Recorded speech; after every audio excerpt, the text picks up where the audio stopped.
What's going on, everybody? Welcome back to another rendition of It's in the Blood.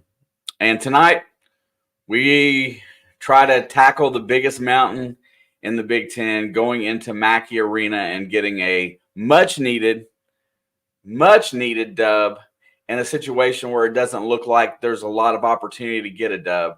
But I remind you, last year, a young freshman by the name of Jalen Hood Shafino went into Mackey Arena and took control of that basketball game. Do you think there's somebody on this team that's got the ability to step up like that young man did last year? Not exactly sure. Do you think we're going to go out and play as bad as we did in Bloomington? I kind of doubt that. I look at this game and I see it as an opportunity. We've got nothing left to lose. Hopefully these guys come out today and play loose. Hopefully they go out today and then they play as a team. They work together and they get by some of the petty stuff that's been going on internally there and go out here and compete. Because, you don't have to walk out of here today with the dub. But if you walk out of here today playing a very good game and your head hung high, you've got some opportunities next week. Northwestern coming into Indiana. That should be a quad one, I think. Are really close. You've got the opportunity with Wisconsin coming to Indiana, who frankly hasn't looked great lately. So we still have a few opportunities. The fire's not quite out just yet. And it all starts here today. If we can put back-to-back road games together, if we get a W here today, that's a big step of the way of overcoming that big hurdle. I'm glad everybody showed up today. I wasn't sure I was going to. Hopefully everything sounds okay because I moved some stuff around. Mostly is in the house. He is our resident. He's our resident Green Bay guy, so he's definitely a Badger guy as well. Fundamental and Rick and Angie, some Hoosier faithful that still show up every day. And then there's Balin right there. Balin is another one of our Hoosier faithful. And I don't have the greatest amount of confidence today, but I've got confidence that we're going to play better than we did in Assembly Hall. And I think something's going to click today. Whether it be Galloway, whether it be Mbako, somebody on the outside of that arc is going to have a good game today, and it's going to balance, and we're going to be a lot closer than what I might have thought a few days ago. I don't know why they pushed the start time back so much on this one. What do they got it at now?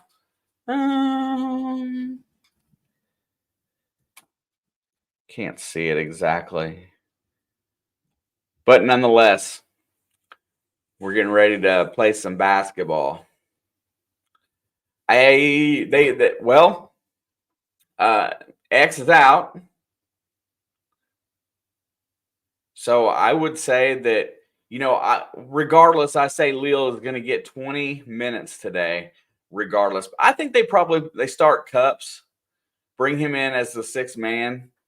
But I would let him. I would ride that momentum of that kid. I would get on his back and see what you can make him do, because he don't know no better. He hasn't played that much. He's just going out here trying to play good defense and play loose. That's it, Balin. And I think a lot of people forget, and that just brings me to my point with recruiting.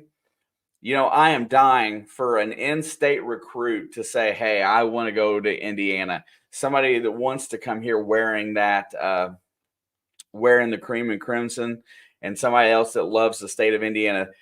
And there is kel'el Ware on the floor right now. Looks like he is going to play. So there you go, fundamental. I know that he's still a little banged up. And I know that I think Peyton Sparks needs to play some significant minutes today and get in there and bang with Edey some.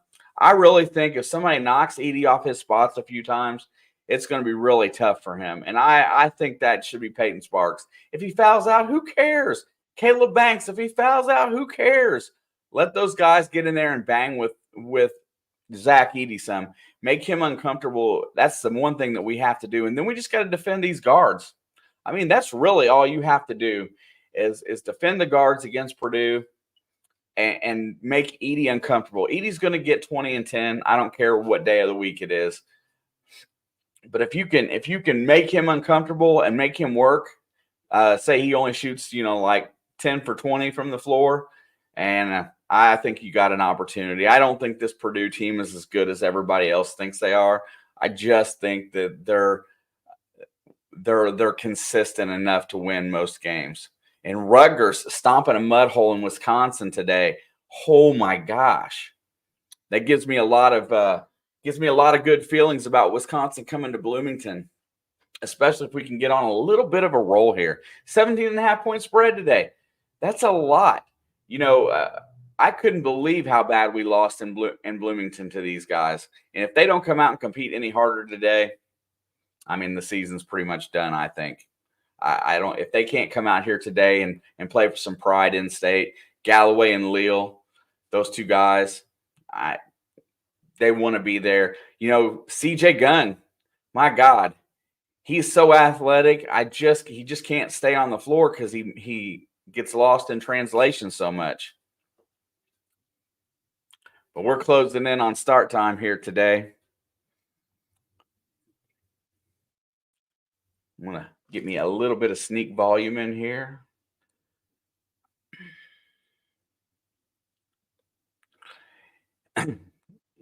Yeah, Balin, because what's going to happen that one game where Zach Edey gets in foul trouble?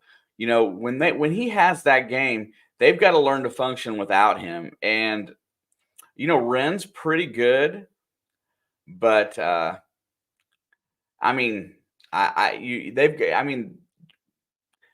they're very much dependent upon Edey giving them 20 points and 10 rebounds every game.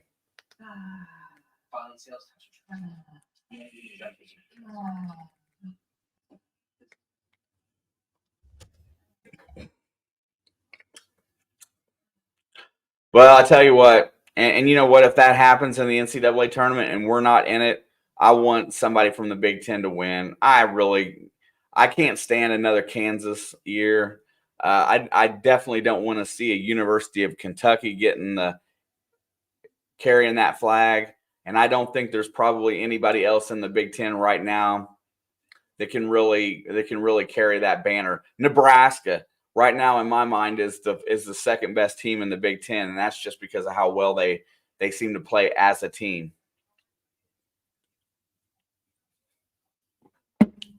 We got them at home coming up as well. By the time we get to the 27th, of February, we're going to know. Kaufman Wren is from Sellersburg. Archie Miller recruited him, but he committed to Painter. Smart move on his part. Yeah, he wouldn't have fit well in our system today. Probably wouldn't have played.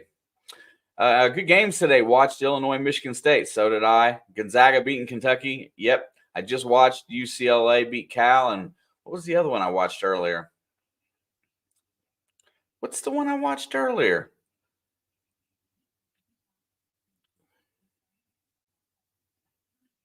I can't remember. I watched another one today. I think I watched 3 games today, 3 or 4. I did not watch the Zags beat Kentucky. I can't even turn that game on. I watched UCLA, Cal, and then something right before them. I can't even remember what I watched. I was watching St. John's and Marquette. Oh, that was the one I watched, St. John's and Marquette. And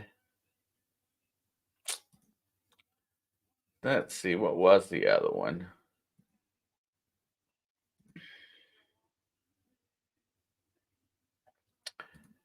Can't remember what the other one was. There was another one today.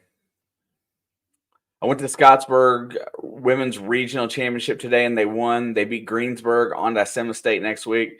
Yeah, I love the Indiana high school basketball tournament, Balin. I used to go and hang out, especially the boys. We had a girls team at Southwestern that won one year. That was a little after my time at school. But I always loved, the high school tournament in Indiana.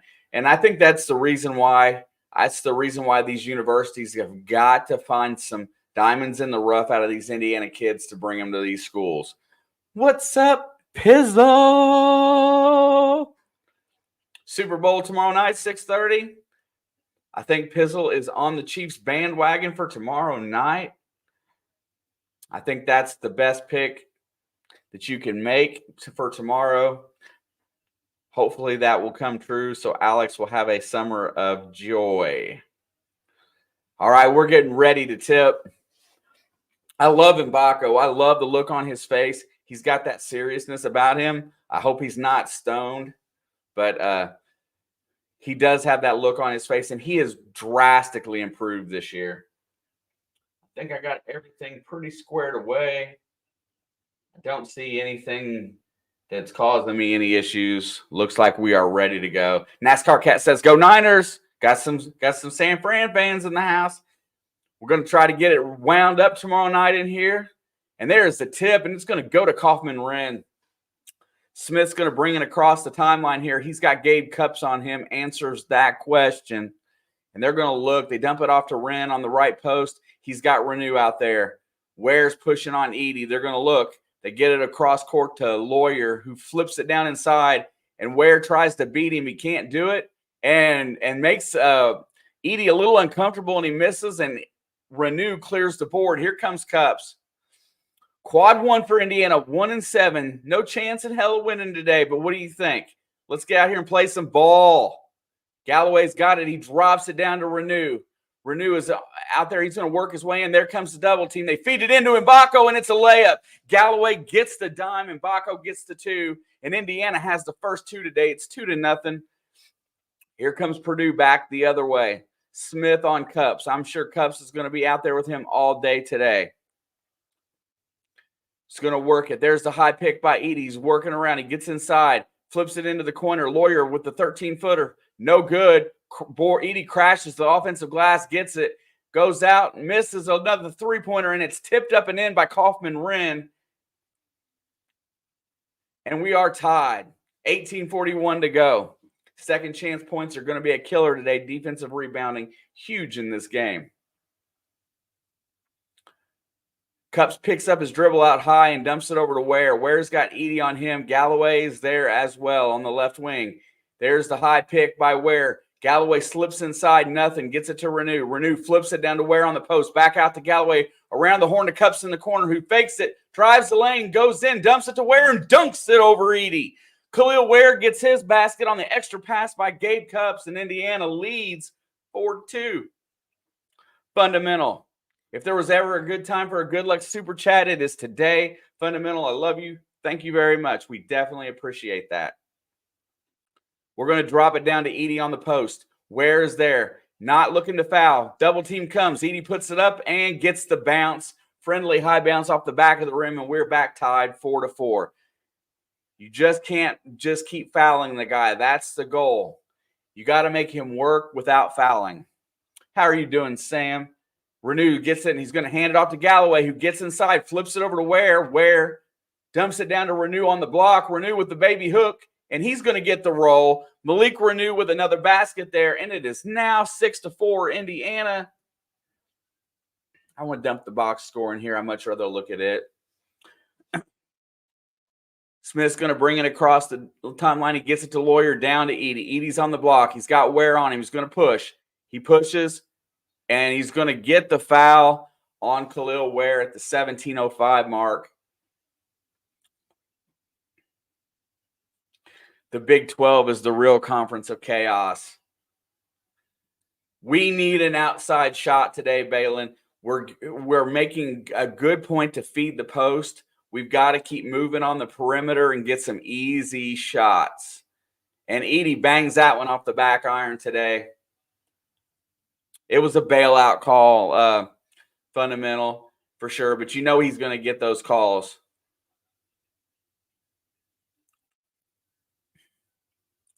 Second free throw's up, and it looks like it's a dandy, and it goes through. Indiana has a 1-point lead, 6-5. Don't worry, it'll work itself out later. Cups is going to clear the timeline, and he's going to get it to Renew. I would take it right at him. Mbako gets in the lane, flips it down to Renew, who lays it up and in. Good give and go offense there. Very unselfish by Indiana. And the lead is back to 3, 8-5. Smith's going to bring it across the timeline. There's a high pick by Lawyer. They get the switch that they want. And then they switch back. Cups is out there. High pick by Edie. He's going to burn around him. He pulls up from 15, drops it down to Edie inside.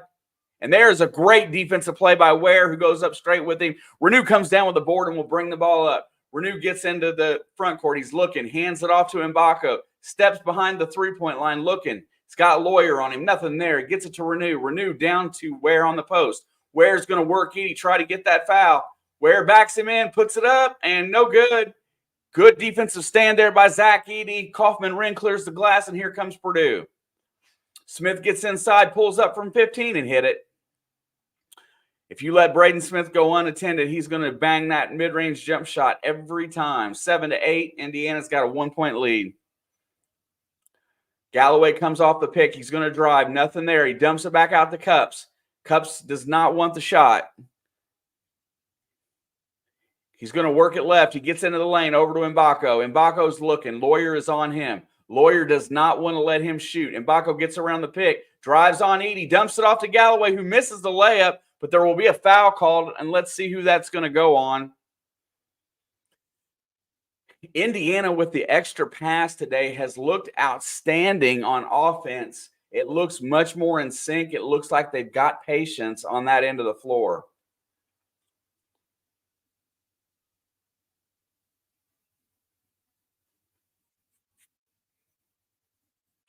And there we go. We come to the first timeout, and let's see who was assessed that foul, as it doesn't show on my scoreboard yet. Uh-oh, there it is. Doesn't show who the foul was on yet. I'm not positive on that end. Ware has one for Indiana. Indiana diving to the basket. Everybody content making the extra pass. 4 assists on 4 baskets thus far for Indiana is probably the best thing that we've got going thus far. Indiana patient on offense and content, slowing it down a little bit and making that extra pass. You know, that's really good for the long haul. As we get close to substitution time, we'll start seeing who's coming in. But nothing but good shots thus far. The only shot that was suspect was the one that Ware took against Edey, which I'll take that shot every time, trying to get fouls on that big man. And right now, Edey's only 2 for 4 from the floor. He's got 5 of their 7 points, but you can kind of expect that. I'm going to shrink something here, make this a little bigger, so I can see a little bit more.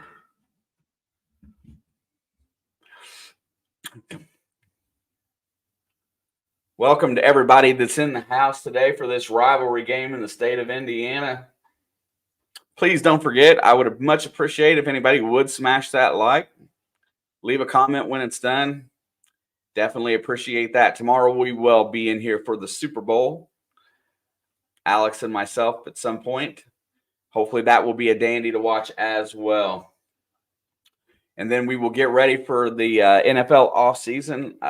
We haven't worked out a schedule just yet, but definitely going to have some a weekly stream in here at least once a week. We will carry Indiana up through the end of the season and maybe into the NCAA tournament if they can get a hot streak going here.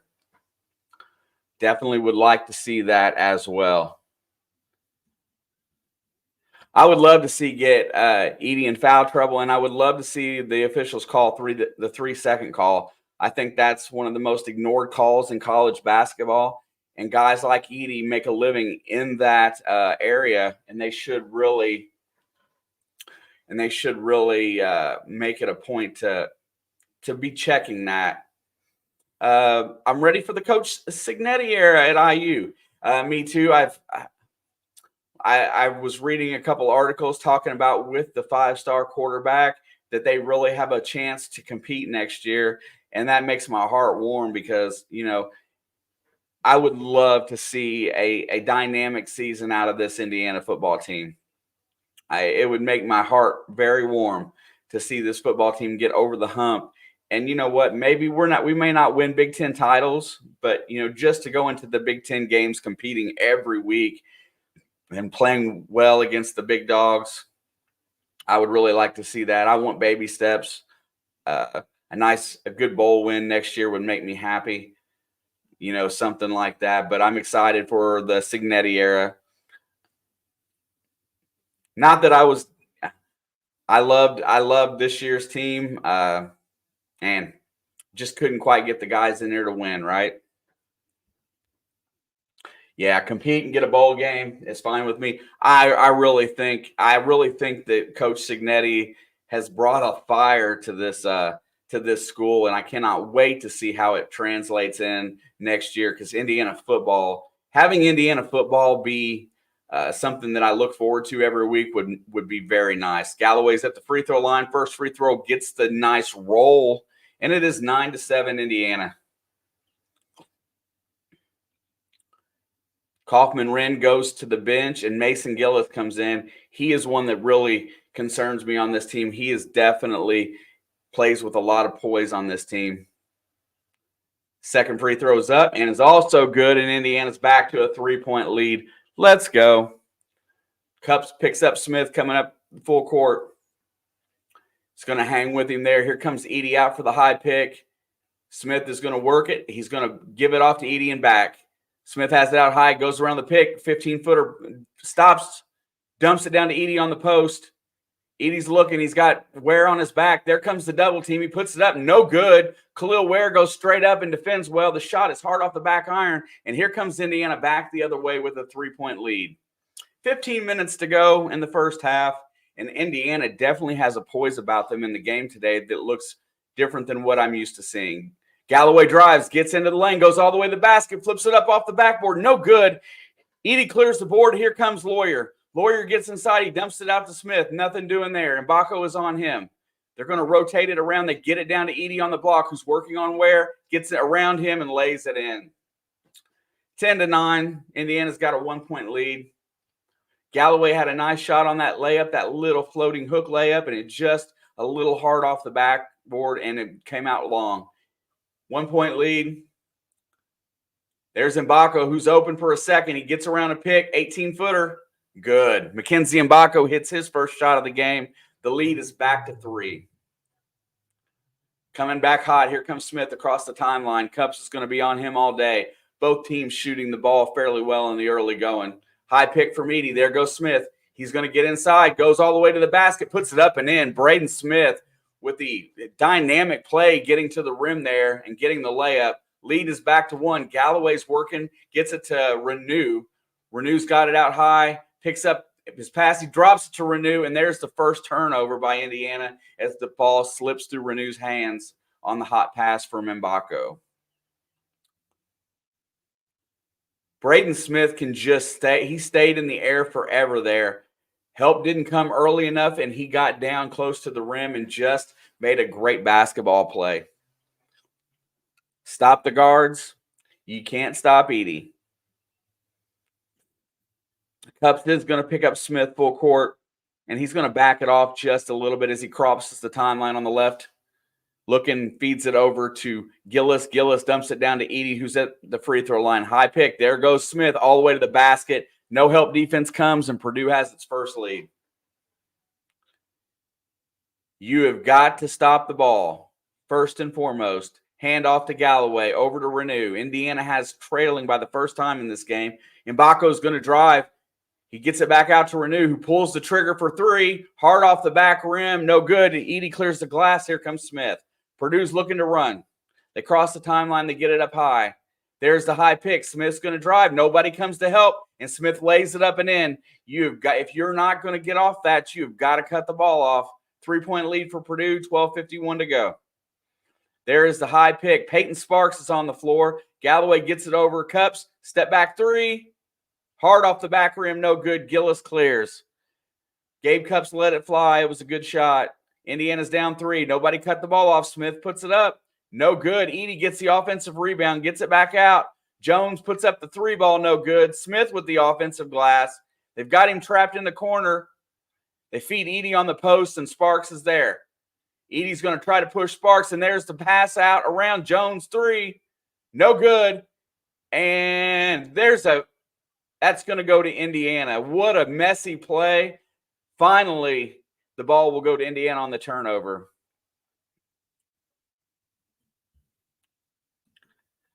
Nobody's cutting the ball off. That responsibility right there was on Sparks. Well, both of them were.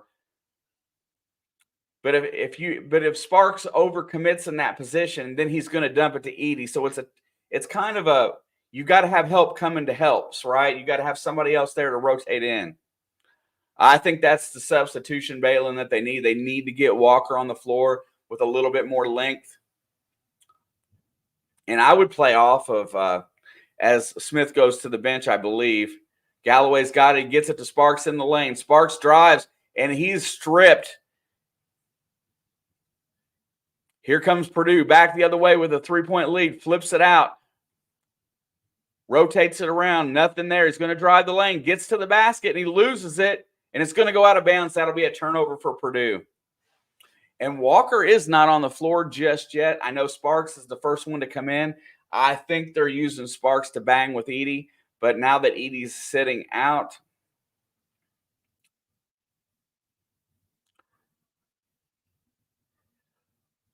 I think you need to put, yes, let's get Anthony in there and see how he can defend the guard.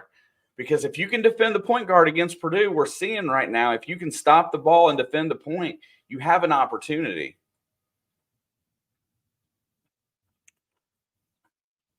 And if you guys are watching, I love this iPhone commercial where the guy's daughter's driving to school, the T-Mobile, and he gets the text message that she made it safe. I like that. The guy's a good actor.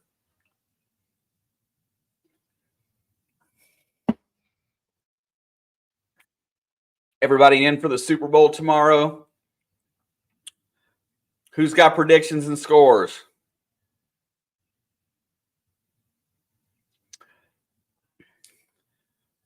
Well, Sports Cat, you know that's not going to happen, right?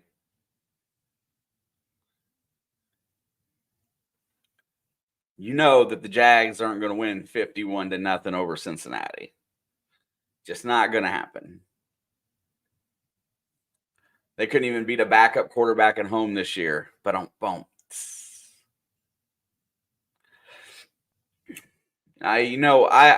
not a Kansas City fan, but I like what Kansas City does. They're making it very difficult for any other teams in the AFC to get in there because, Patrick Mahomes this year has not had to do the things that he's had to do in the past when their defense wasn't as good a unit as they got now. And now he's starting to look like just a guy that knows how to go out there and burn a clock. Wouldn't a zone take away the Edey pick and roll that they run every single play? It would. I think that just backing off the tight man-to-man would also take that away, because then your big can hedge out on Smith when he comes off the pick. Then it's just he can hedge over and then go back, and then your whoever's defending the point can get right back into position.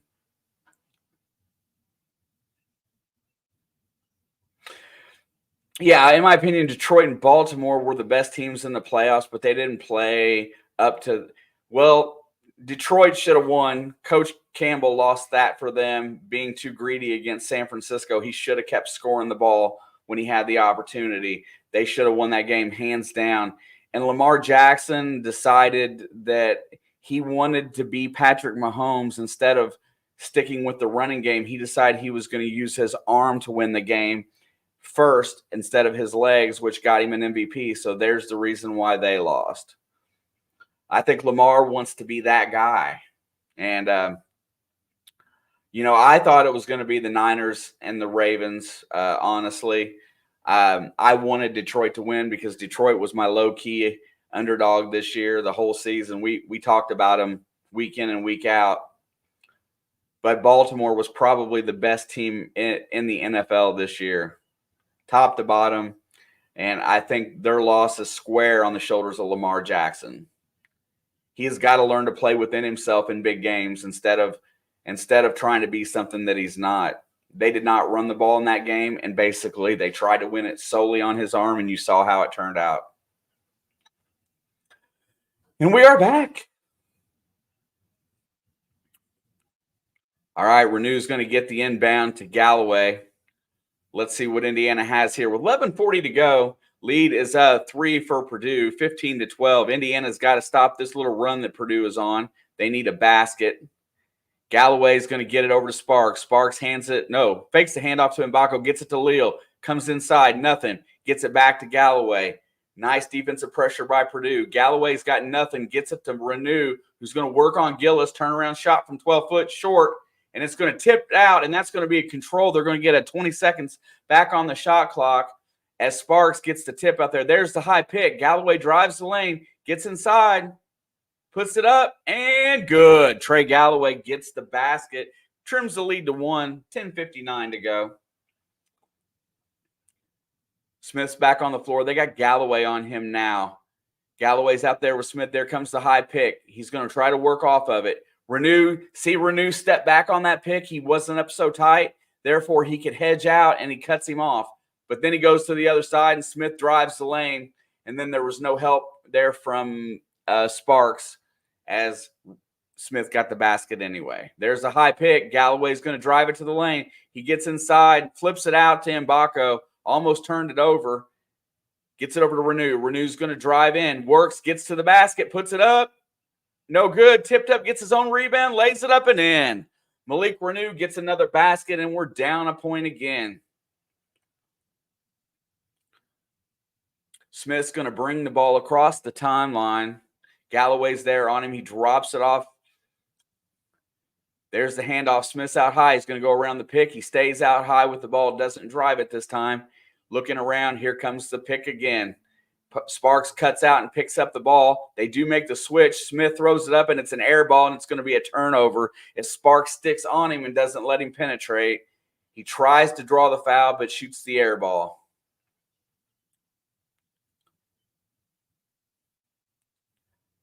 See, when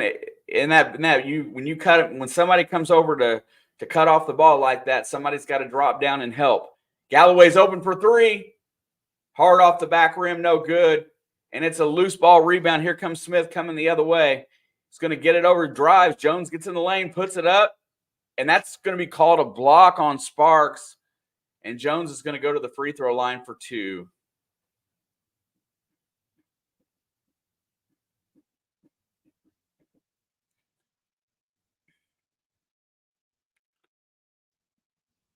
Very impressed thus far with the Hoosiers' competitive play. There's a few things you're not going to get your way on the road. You've got to fight really hard to get the win. But Ware getting minutes on the bench right now is going to be good for him in the long run, as he probably can't go full bore today for that knee. First free throw by Jones is good.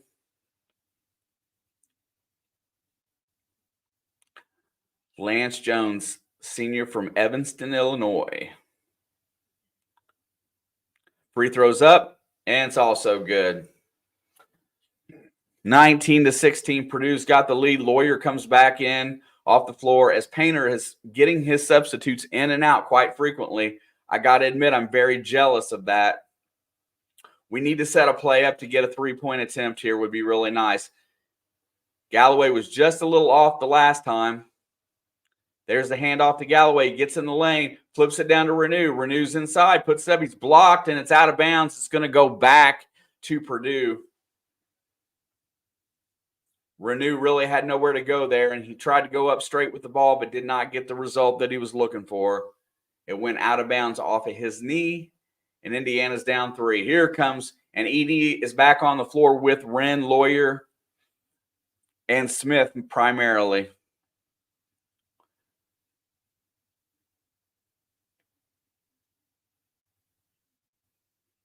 And I think they're going to call Galloway with the foul there.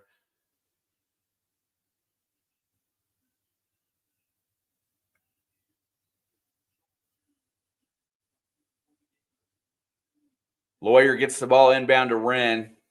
Wren gets it back to Smith. 16 on the shot clock. Smith goes around the pick, drops it off to Edie. And that cannot be a Edie's going to shoot 2 free throws. Renew's going to pick up the foul.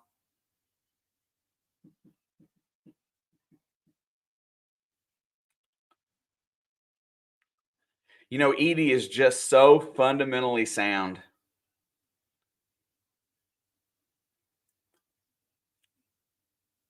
Very active on the offensive end. A nice looking free throw there as Purdue extends to its biggest lead of the game so far at 20-16. No outshot is going to be the killer today if we cannot find the outside stroke, as we will not be able to compete, I don't think, unless we hit a few threes. And there is the second free throw rolls out, and Wren finally gets the rebound. Lawyer lets go the three, tipped up, controlled by Mbako, and he just gets smacked in the face as he comes across the timeline there and hands it off to Leal, who's going to reset the offense. Dumps it to Galloway on the right. Walker's out there now, back to Leal. 18 on the shot clock. Leal's got Smith on him. Rotates it over to Galloway. Galloway drives, looks, gets inside. Alley-oop to Ware, and Edie was asleep, and there's an easy 2 points for Indiana. Lead is cut back to 2 at 20-18. Very good observation by Galloway there to see the big man right there and just flips it up in the air for him to go get it. Smith dumps it to Edie. Let's see how they play it this time. Nothing doing. Lawyer comes off the pick. This time he gets the ball. Don't foul, Anthony. Gets it back over to Wren. Wren's over there. Lawyer step back three. Walker comes out to get on him. Nothing. Galloway clears the glass. And here comes Indiana. Gets it up to Leal. Pull it. Gets it to Walker. Walker drives the lane. No good. Hard off the back rim. Edie clears the glass. Here comes Purdue back the other way. Smith's got the high pick. He's going around. He's got Leal on him. Gets all the way to the basket. Flips it out into the corner for a three ball. No good. Ware clears the glass. And he's going to get it off to Mbako on the right wing, who's going to bring it across the timeline. Mbako's going to drive. Gets all the way down to the baseline and gets cut off there. Back out to Galloway. Galloway's got the high pick set, waiting. Hands off back. Galloway fires. Short off the front rim, no good. Galloway looks a little gassed out there right now as his shot is coming up a little short. And Smith pulls the trigger on the three, no good. Wren gets the glass on the tip, and Purdue goes back up by 4. Kaufman-Wren gets the basket. Here comes Galloway up the left wing, or the right side, sorry. Several of the Hoosiers on the floor right now look a little bit sluggish. Galloway gets it out to Ware. Ware's out high, looking. Nothing there. He almost carries the ball. Mbako goes off the pick, 20-footer, short. And there comes Smith with the rebound. And the ball's tipped up. Galloway goes to save it. And he does. Turnover, Purdue coming back the other way. Indiana needs a timeout, and they're going to take it. Obviously, they need some players out there. Can you not see the scoreboard, Terry? 22-18, 6:28 to go. Is the scoreboard not visible? Yeah, it's up there. The scoreboard's on the top, bro. Just letting you know. I will call it, but if you're not watching, I don't know. We do get a timeout there as the Indiana players are a little bit gassed, as banging with the bigs in Purdue inside has not been an easy task thus far. And I definitely, Terry, appreciate it.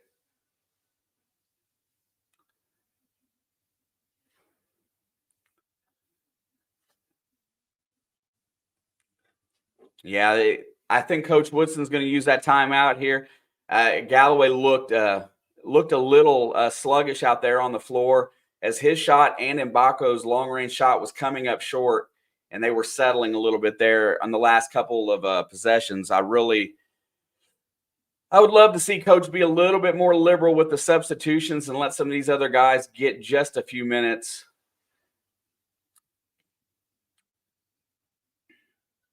Yeah, and you know what? Definitely got to keep letting the three ball go. And those shots are good shots. I'm not arguing that at all. They both look short-armed when they took them, and that's where they ended up. And, yeah, there is only one foul thus far on Purdue, and that was he fouled Galloway on the drop down where Galloway got a shot off on a rebound, and that's the only one they've called against them thus far. 4 on Indiana. Sparks, Galloway, Ware, and Renew each have 1 apiece. Yeah, We knew Indiana would not get the calls at Purdue. You know, I think we're getting better calls here at Purdue than we got at home in the game against them there.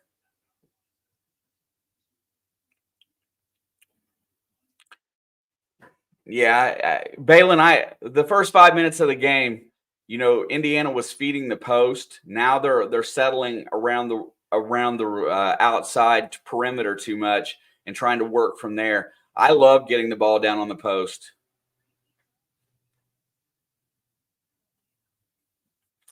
Yeah, but the calls that you expect to get a few home court calls, right? I know that's not necessary, but it is kind of a thing. And when we played a couple weeks back, there was absolutely none of that. We got hosed on every single 50-50 call that was out there, and it is the same ref. and you know, and I was some of that due to the Xavier Johnson, and with all the extracurricular activities, maybe. But you're right. Indiana doesn't get home court calls anymore. And I think what happened is that the stigma of Coach Knight has dwindled, and we haven't found a leader over there on the sideline to work the referees in the right way at all. They've brought in some of the right. You can't fault Indiana. Tom Crean had great energy at IU. Archie Miller was coming off some great years in a mid-major. Kelvin Sampson was a cheat, but that's how that worked out. Mike Davis, did a really nice job filling in. We just haven't found that guy yet. I don't think it's Woodson yet. I think he's got a lot of things that he needs to figure out about college.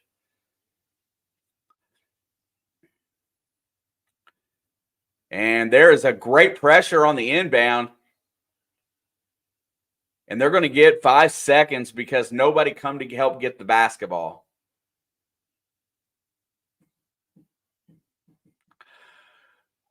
I loved Crean's energy, and I loved his recruiting prowess. I like the guys he went after.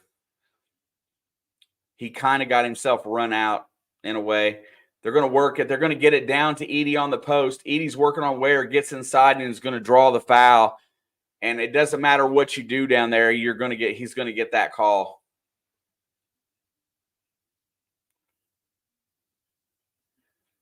Yeah, I'm not so sure how much of a foul that was on Ware, but I would be pulling him out of the game right now as to not have 3 fouls at halftime.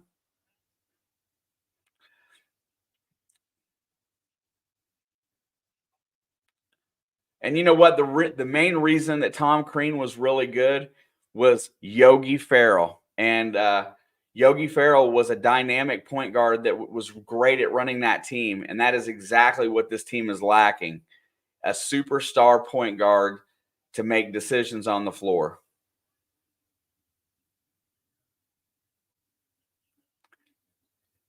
Edey makes the second free throw. Lead is up to 5. Here comes Cups working.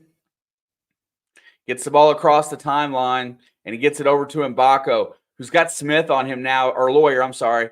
Lawyer's been on Mbako pretty tight. The defense has been very solid. And there's a turnover by Gabe Cups. He throws it right to Smith, hands it back to Lawyer, who thinks about the 3, drops it back. Smith's going to take it. Bingo. And then we're getting at the 5:44 mark, and the lead is up to 8. That was a very bad play on Cups' part there, as the passing lane was just jumped into. Mbako's there for the 3, gets it to Renew. Renew's going to work it down to the baseline. Flips it out to Cups.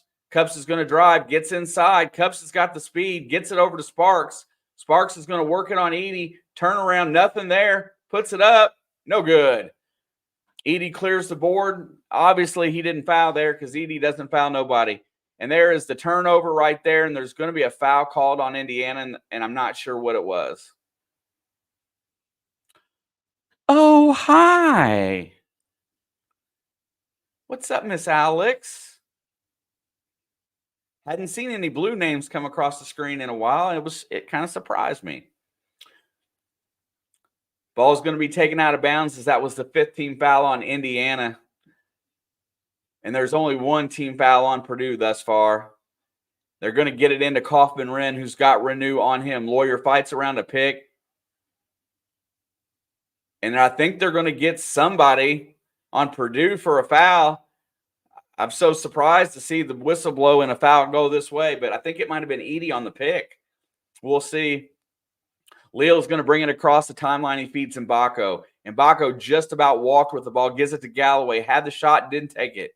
Looking, gets it to Sparks in the middle. Sparks is sitting there, nothing doing. Gets it to Mbako, comes off the curl.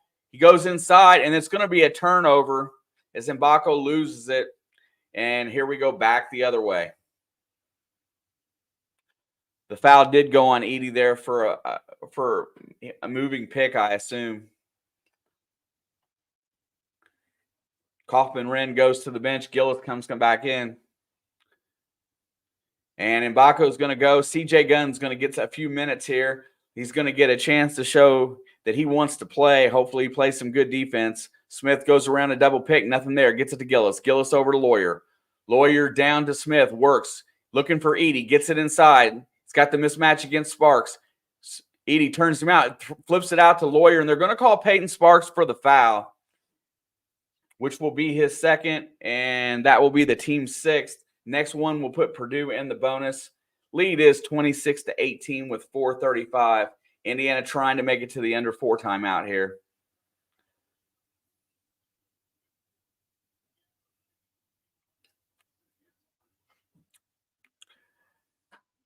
Purdue's a very good team at home. Edey shoots the free throw, and I guess that was a 2-shot foul. It looks like it was a 1-and-1, but I only see 16 fouls on IU.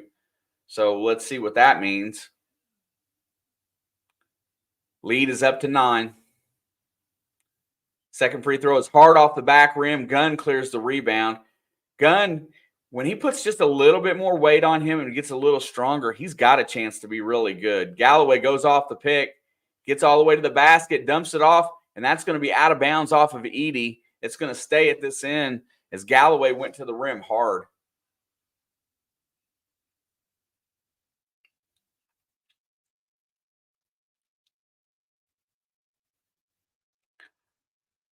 Dang it, was hoping for a Alex stream tonight. Stay on her, Sports Cat. Gunn gets it into Renew. There comes the double team. Renew doesn't do anything with it. He works out of it, goes around, gets it back to Leal, who drives the baseline, dumps it off to Sparks, puts it up, and he's going to draw the foul. And Sparks is going to get to go to the free throw line. 4:14 to go. 27-18, Purdue.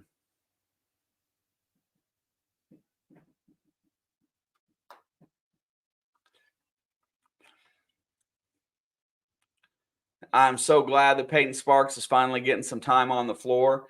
He's definitely puts the energy and effort in when he's out there. Not the best player. Oh, he's not a good free throw shooter whatsoever. The fans in Purdue are getting rowdy, man. What is up in Mackey today? If they were this loud in Indiana, I tell you, their fans won it. Second free throw is good. Cuts the lead back to 8. 4:13 to go in the half.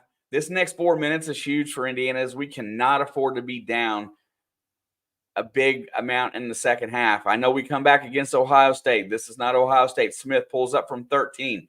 No good. Edey, nobody blocks him out, and he just follows it and dunks it. 10-point lead for Purdue.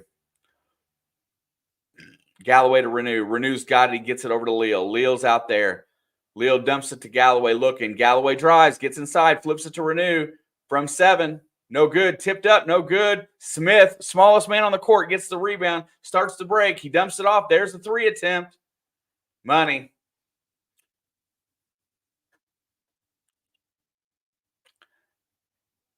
And that wasn't even transition, really. He just brought the ball up normally, but nobody picked up the shooter. 12-1 run. CJ Gunn from 18. No good. Smith with another rebound. Oh, my gosh. Purdue's crashing the boards. There's another 3 by Jones. If that goes, the house would have come down. Leal clears the rebound, and he's going to push up the right wing. Nothing there. Dumps it off to Renew, who goes to the basket, and he is stripped. No foul called. Here comes Purdue with a 3-on-3 situation. Gillis fakes the three and starts it back to Smith. He'll reset. There's a steal by Galloway out high. Here comes Indiana on the break, a little bit reckless. Galloway puts it up and no good, but the foul will be called on Smith.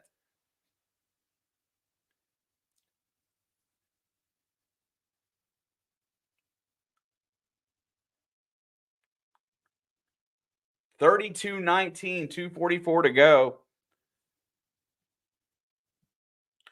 And it's blatantly obvious that, with Ware being able to put in the minutes, we're going to struggle. But hopefully here in the second half, he can go without fouling a little bit and have a better run, because when he's been on the floor today, we've been much better. Yeah, I know. Smith was complaining. I seen Painter over on the sideline. He was throwing a hissy fit as well. When you've only got, as a team thus far, 14 fouls, I think I would shut my mouth just a little bit. You get a little bit of that home court loving right there. Yeah, I saw it. The Painter said, "No way."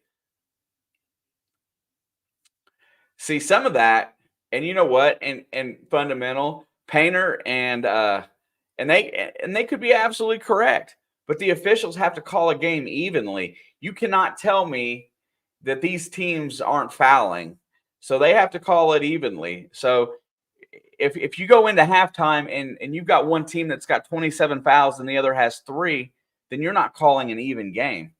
You're not the fouls should be very similar. Either you're not calling them or you're calling them evenly on both.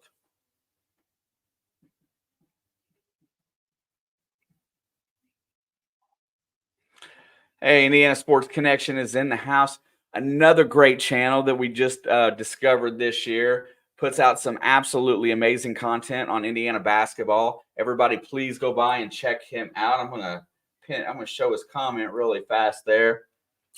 They got to get a few good possessions before the end of the half. Yes, sir. That is, I think you've got to work the post, and then you've got to look inside out to see if you can get a 3-ball to go down. If you can get a 3-ball to go down, it looks like, get anything from the outside, because that's where we're not getting any points today. Absolutely. Yeah, and that's just the thing. Yeah. And thank you, Alex. Alex has dropped the link. And those of you in here today, if you have not seen Indiana Sports Connections YouTube channel, please check him out. He's a friend of our channel and definitely puts out some excellent content. You're welcome, good sir. I definitely enjoyed it, for sure. Thank you for the commentary. Definitely appreciate it. Yeah, a few good possessions, a couple stops, and get this thing into a reasonable lead at the halftime.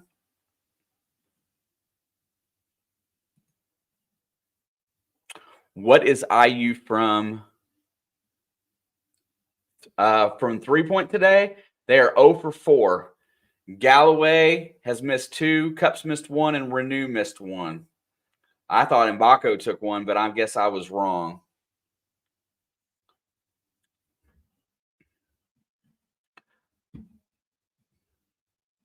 Let's see.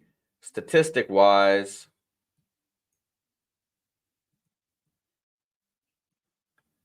I don't know why I can't move this any. It's not going to want to move.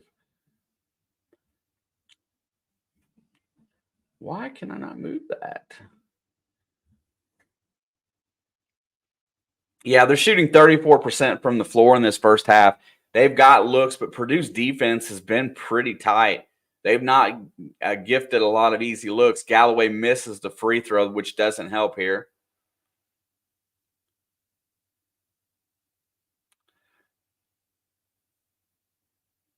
And they are loud. I've got my volume on like 1, and that's all I can hear is the fans. He missed them both. Galloway missed both free throws, and here comes Braden Smith across the timeline. 2:40 before the half. Indiana desperately needs a stop here. Jones feeds it down into Edey. Edey's got it on the post. He's got sparks on him. Gets it out to Gillis. Gillis lets it fly, and Mason Gillis buries a triple. Not what we needed at all. Got to make your free throws. Definitely. Galloway comes across the timeline. Indiana's trailing by 16. and he's trying to get the ball from him. He's going to get it in, drops it over. Renew is wide open from three, takes it. That's no good. They're going to let Renew shoot at this point. Here comes Smith the other way. These last 4 minutes are going to be a huge detriment if they cannot. And they maul Edey there. No foul called. Here comes Leal back the other way. Going to drop it off, and he throws it. Oh, my God. Renew throws it straight to Smith as he's trailing the play. Smith gets it in the lane, and it's going to get over to Gillis, who's going to take another three, and he's no good. There is no rhyme or reason or function to this offense right now as they're down 16. No field goals made since the 8:23 mark as this team is completely gassed on the floor. Galloway's got it out. He's looking to get a breath, drives into the lane, puts it up from 13, and he hits it.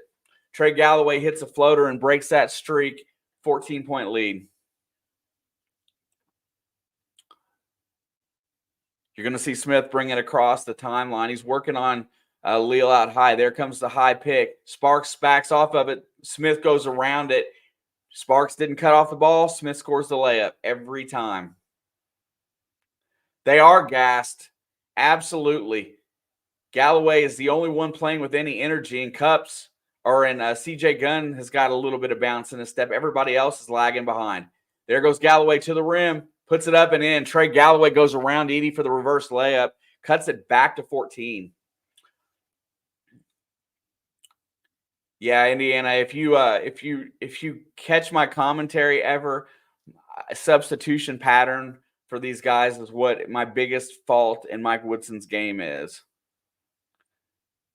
And Smith is going to take it down. They're going to play this down. 10 seconds on the shot clock. There comes the high pick. Sparks stays back. There's another pick on Sparks. They're going to get it over to Gillis, who breaks free. Deep three. No good. Shot clock violation. Oh, they didn't call it. Galloway puts up the layup and cuts it to 12 before the half. A little baby run there before the end of the half. And Purdue calls timeout with 1 second. I thought that was a shot clock violation and shouldn't have been a break. Let's look.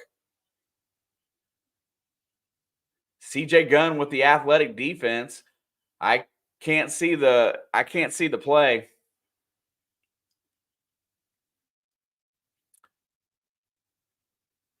So look at these players. Every last one of them is completely gassed on the sideline. Cutting this lead to 12 is way better than what it was headed to be. We were headed for an 18-point deficit. Them two baskets there at the end. Purdue does have a second here. Everybody you don't want to commit a foul, put on the bench. And those two shots there at the end raised Indiana's field goal percentage up to almost 41.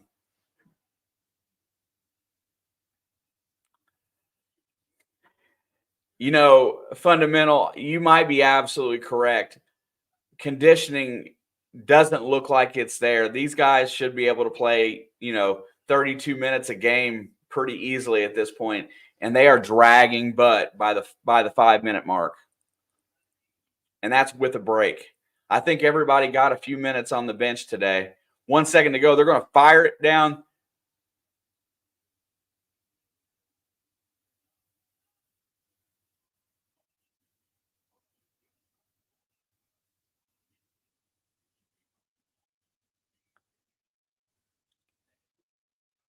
Indiana looks like they're going to have a little bit of time left as that's a turnover on Purdue there at the end of the half.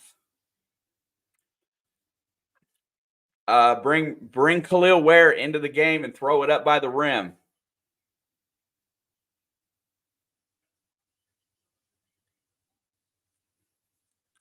So Indiana's going to get the ball back. They should go to the clock and look to see how much time is going to be left. 3 seconds is not enough time to catch and shoot, I don't think. I think you've got to go for the alley-oop play at the rim.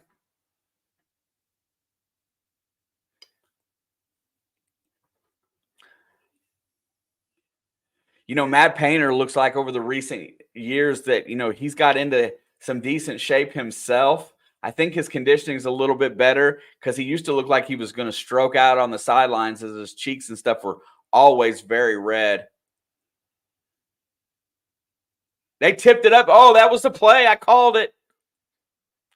They cut it to 12. They do get an opportunity just before the half there, and Indiana's going to go into halftime down 12 at Mackey Arena and has to feel pretty good that it's not worse. Coach is going to have to find some way to get some substitutes in there in this second half and get these guys a little bit more rest because, Edey only played 3 or 4 minutes at a time. So, they kept him well rested.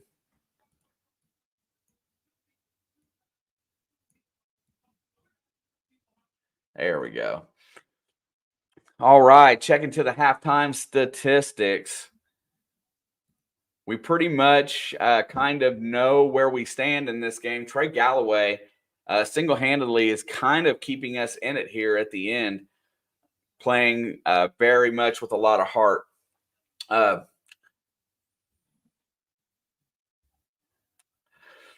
For the first half statistics, Indiana ended up shooting 40%, 11 for 27. The Big Dipper right here is 0 from 5 behind the three-point line and only 50% from the free throw line.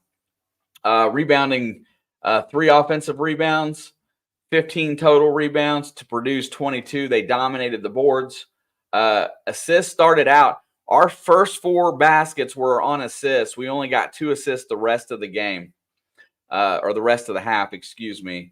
And that really, the passing went away. But I think that kind of went away as everybody started to get gassed.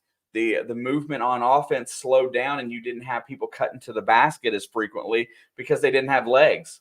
I'm going to go back and say it again. They looked tired. So as the half progressed, the turnovers mounted a little bit more, and we ended up committing 7 turnovers in the first half. Purdue committed 6. That's kind of a wash. Although we ended up with 17 fouls in the first half, Sparks and Ware each committing 2 apiece as the big guys to get fouls.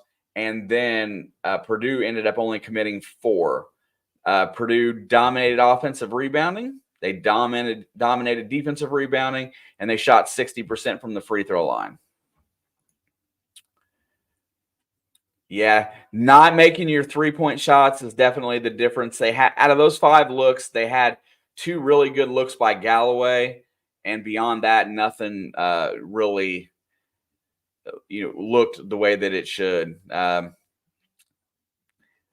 Couldn't say that there was a whole lot there to be impressed with.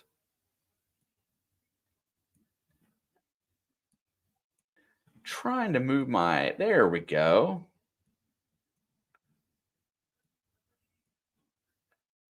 My screen here was all jumbled, and I couldn't get the one tab to move to where I could see a little bit better. Yeah, absolutely. I'm really surprised that we didn't see more minutes out of Walker, as he's been a very consistent, 6-8 points a game, 4 or 5 rebounds the whole season. He's played really well, and he was 3rd choice off the bench today, which means in the grand scheme of things in the second half, he probably won't play a whole lot unless we have foul issues. So my other complaint about this, the way this team is coached, is the second half, the substitution pattern goes down by 2. He plays 9 to 10 in the first half, and he will only play 7 in the second half. And that will probably be Leal and Sparks the way that it looks today. So Walker and Gunn will not see the floor again unless there is a significant foul trouble and we have to sit guys down. And usually the last 4 minutes of the second half, by the way we look today, we will be gassed without a break or 2. Coach tries to use timeouts to manage their breath, if for lack of a better term, their stamina, and it just doesn't quite work out unless you have a heavy foul game where there's a lot of stoppages in play. So far for Purdue today, Braden Smith. My key to the game was stopping the ball, and we did not. There's the 15 points right there. Edey's got his pedestrian 12. And the rest of the team was held pretty much negligent. Gillis hit a 3 off the bench. Colvin hit a 3 off the bench. You got a few bench points. That's something else that we didn't get. We've only got 1 point off the bench today thus far. And other than that, you got some good minutes out of Morton and some good minutes out of First. You actually got a minute or a little bit out of Heidi, who doesn't play a whole lot. And now you're looking at Purdue going into the second half with a really great edge. They've got everybody in good shape as far as fouls go. They don't have anybody that was truly gassed in the first half. I wish I had a minutes chart to see how they spread their minutes out, but I don't. But all in all, I'm going to say that it still was a better first half than what we had. Yeah. Yeah, fundamentally, Ware should play the first 8 minutes. Watch this. I'm going to play coach. Ware should play the first 8 minutes of the second half. He should get a 4-minute break at the 12-minute mark and then come back in regardless of foul situation for the rest of the game. Unless you need to swap him offense for defense at some point later, yada, yada, yada. But Ware should play 8, sit 4, and then play the rest of the game. That's what I would do with him. Renew is probably the only one that has shown that he can go the distance. He'll probably play the whole second half.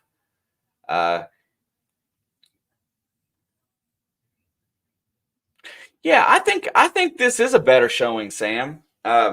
We played the first 10 minutes ultra competitive, and then we just didn't get any outside shots to go down. And the 3-point shot is the difference in the game. 0 for 5 as opposed to 3 for 13. They scored 9 from behind the 3-point line. We didn't score a single point.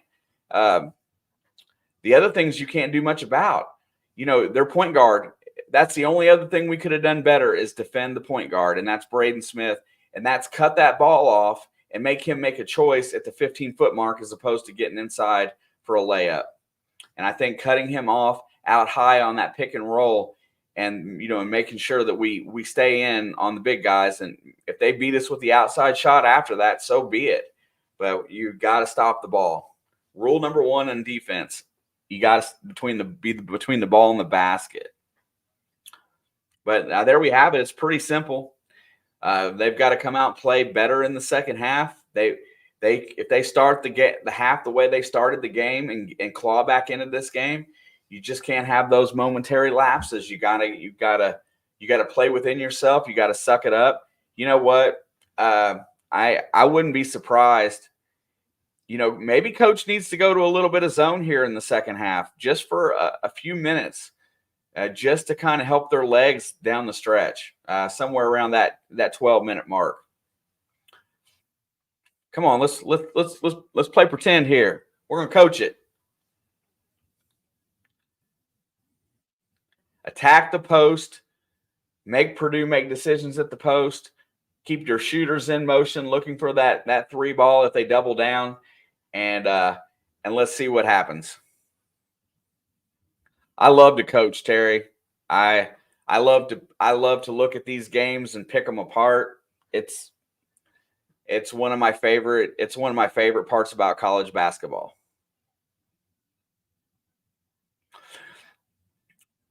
It is prideful. This team is, and going back generations, it's always been about man-to-man defense. The zone at times is one of the most effective defenses in college basketball because that if you go into a zone for a little bit, it changes up the flow of the game. It makes them stop what they're doing on offense and then switch things around and then run a different offense. And when you do that, if that takes them 3 or 4 possessions to kind of get what they figured out what they want to do on offense, and you get 2 stops in there, guess what? That's 2 opportunities you have to trim into that lead. It's not a bad thing to come out of a timeout in a zone, to run a little bit of press. It's not. Oh, yeah. Jim Boeheim, one of these single greatest coaches using the 2-3 zone. Absolutely. Took us out of a Sweet 16 by playing an excellent zone. And you're right. And Woodson doesn't have a clue how to run a college offense. Look at all the recruiting. Every bit of recruiting is positionless basketball. It's trying to run it's a pro style offense. That's what he's doing to get his recruiting in. Everything is that manner. What is wrong with my TV?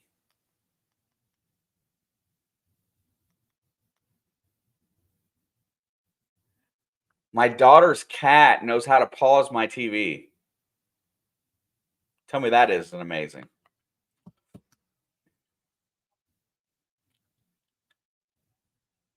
Yeah, I would love to think that, you know what, and Terry, I'm an armchair, bro. This is I've been watching these games and been on the since 1981. How do you think I felt the first year I sit down to watch Indiana basketball? They won the national championship. I mean, that's how it goes. But I do I think the college game is way different than the pro game. And although I do not mind recruiting guys, between 6'5" and 6'8" to handle the ball, and bigs that can carry and that can dribble the ball and play that positionless offense. But I just think that you can't play that NBA every single time. You've got to learn how to break runs with something other than good hard nosed man to man. Cheney and Allen and Henderson. Oh my God, those. Yeah, I mean, talk about guys that knew how to play the position. Calbert Cheney is and you know what? With him there, I really was hoping that some of him would show up in this team. Uh, one of my favorites. One of my favorites of all time was AJ Guyton. AJ Guyton really sparked my. Greg Graham is another one. These unheralded heroes. Definitely some really good guys.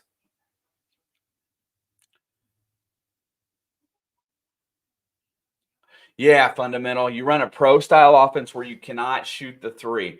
The post has been, hey, our front court has been, you know, dude, it's been spot on. Greg Graham, love Greg Graham, has been spot on. I mean, they've played really well, but if you don't make a few outside shots, our front court game goes to crap too. Matt Nover was excellent. I liked Eric Anderson. What was the kid from Tennessee? Kirk. Oh my gosh, I can't get his name out. Kirk from Tennessee. Haston, is that right? Yeah, I liked him as well. I miss those guys. Talking about next year. Um, what's up, Mr. Ian? Jamal Meeks?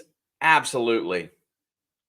Yeah, there you go. Snowman called a game at Mackey back in 2003. It is loud. Oh my God, Luke Recker, I forgot about him. The one time my heart was broken over a transfer was when Ricky Calloway went to Kansas. That one broke me. I think I cried over that one. MH, what's up? Nice to see you. Thank you for stopping in today. Definitely appreciate it. Yeah, they've got to change this. They've got to stop if this game gets out of hand. They are going to have to change the defense up for a little while here in the second half. Try something different to kind of get Purdue off balance for a little while.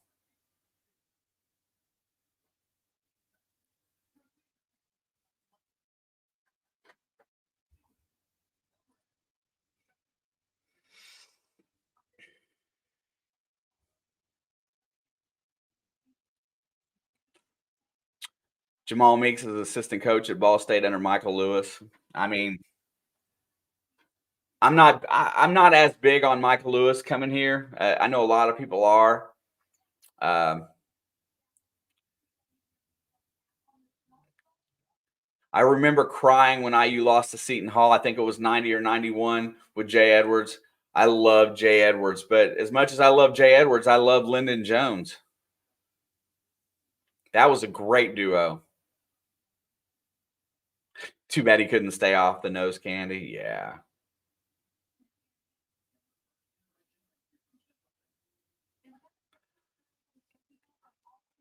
I, it's been a big topic of conversation. I'm gonna get that. Where's my screen?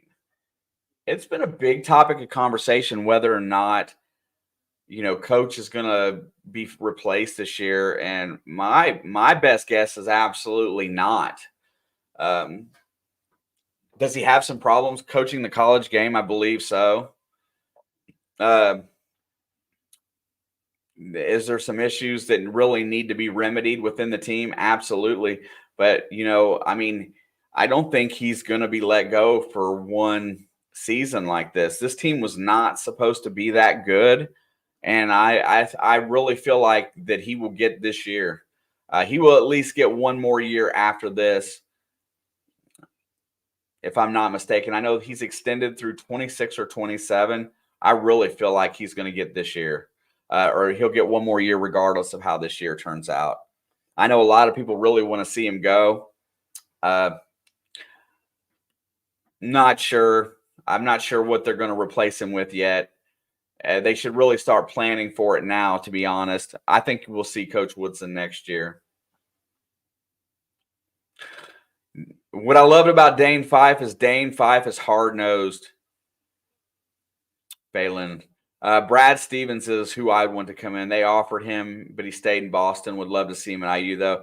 Yeah, Brad Stevens isn't coming.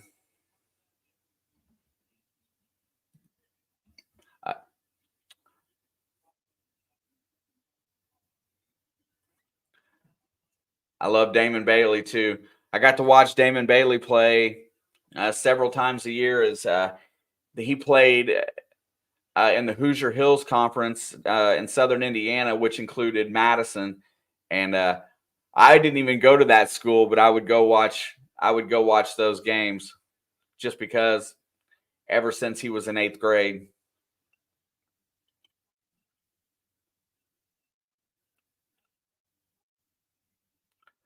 We got to play against them in regionals one year before they went to the divisions, and he absolutely lit my school on fire.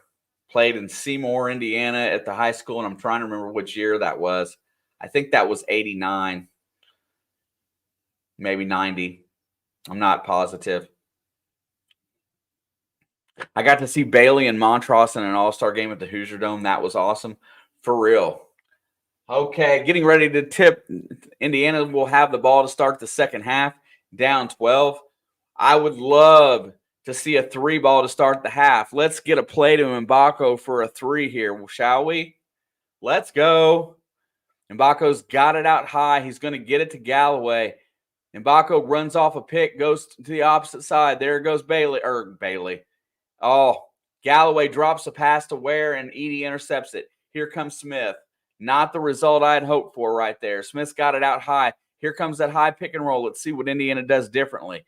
They back out of the play. Smith goes around. He's going to get Cups, cuts him off. Oh, no, I lost my feed.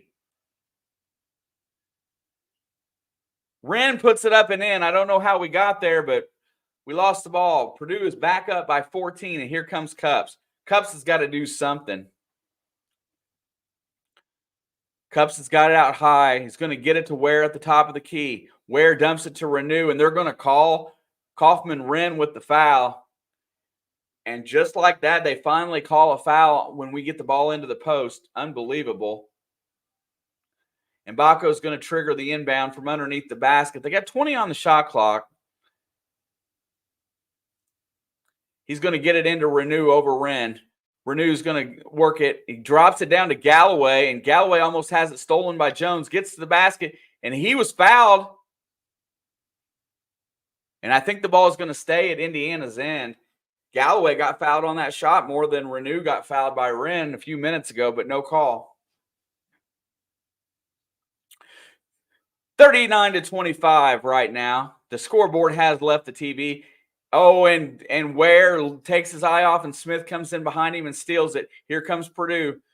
They got the ball in the corner. Jones goes around a pick, drops it down to Wren, picks it back up, and that is blocked from behind by Renew. Here comes Indiana on the break. Renew dumps it over to Cups, gets it to Mbako for three. Oh, needed that one. Mackenzie Mbako was just a little wide right and hard. Here comes Smith, back the other way. Smith's going to work it around, gets it to Wren on the post. And Wren's going to put it in, and they're going to call Renew for the foul. And you're right, fundamental, this referee hates Indiana.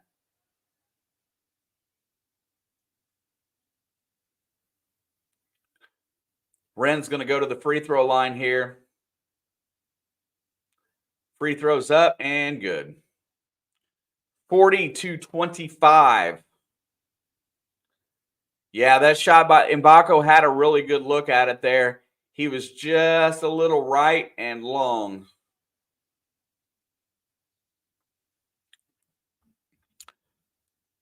I love the way Matt Nover approached the game. He played harder than anybody.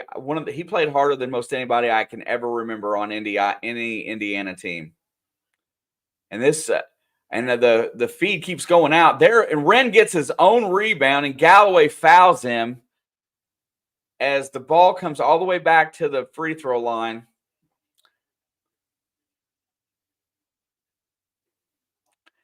And we are bouncing in and out here on coverage. So if I lose video, I lose it. Smith's got it out high. He's got Cups on him. He's going to work it, gets it over. Lawyer has it on the wing, feeds it down to Wren on the post. Wren is working on Renew. Renew has 3 fouls, I believe. He's going to try to work him and pick up that fourth. Good defense by Renew. And they're going to call Renew for a foul there. Baldy strikes again.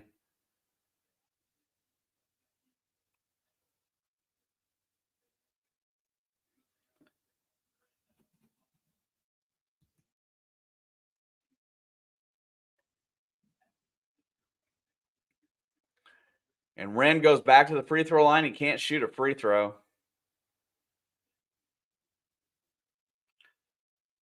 I don't see a fourth foul on Renew yet. I thought that would have been his fourth, but maybe I was wrong. It's at least 3. We'll see if they change it. Free throw is up. No good. He missed them both. Here comes Mbako up the right side. Smith cuts him off. Mbako pulls up from 3. Short. I want him to shoot that ball, so that's good. Renew gets it inside, working, and he goes up against Edey and Wren and doesn't score it. Here comes Smith, pulls it out over to the corner. Lawyer thinks about the 3, but Mbako cuts him off, and Cups is going to foul Edey on the shot. And here we go. The whistles are just going to keep on blowing now. No scoreboard yet. 40-25 Purdue, as Indiana has not scored a point yet. Well, let's see. Have we? No. 3-0 here in the second half.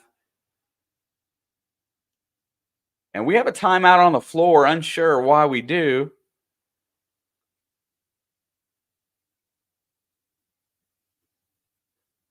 Not sure what the timeout is for.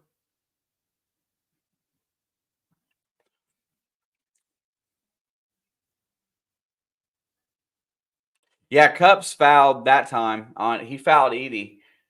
He reached as Edey turned around. That one was pretty obvious. Oh, timeout on Indiana. Gotcha.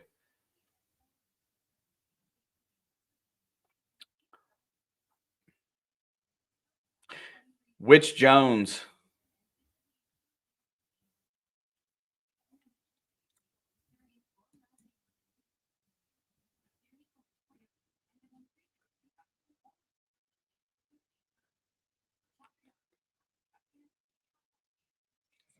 Lyndon Jones?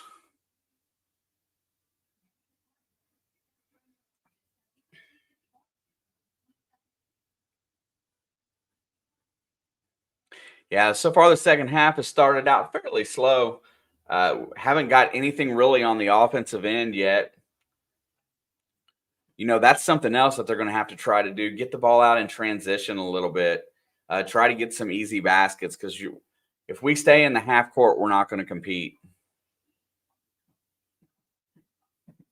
I'm calling for CJ Gunn this game. I think he needs to be on the floor a little bit more because of that athleticism he brings and like how he likes to get out on the break.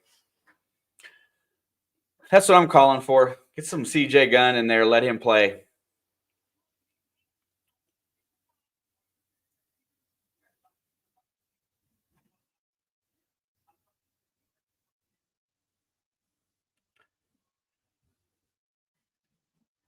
I do not see any. I don't know where that other foul came from. Let's go back here. Renew. Let's see. Foul on Renew. Oh, they've called 2 fouls this half on Renew. So he must only had one. They must have had the scoreboard correct.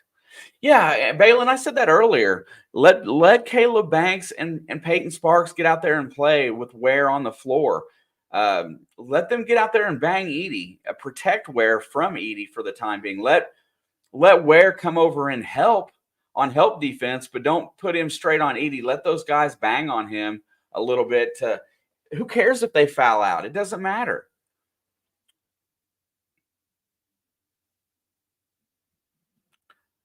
I mean, they're on your team. Have them give you some usefulness, right? You think Caleb Banks is going to argue about playing time where he just has to go out there and try to stick Edey? I think he'd love it because that's one way that he can earn his way back onto the court. You know what? Pull Renew out for a few minutes here and let Sparks and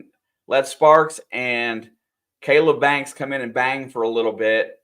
Let Renew get his breath back before he goes to the stretch run of this game.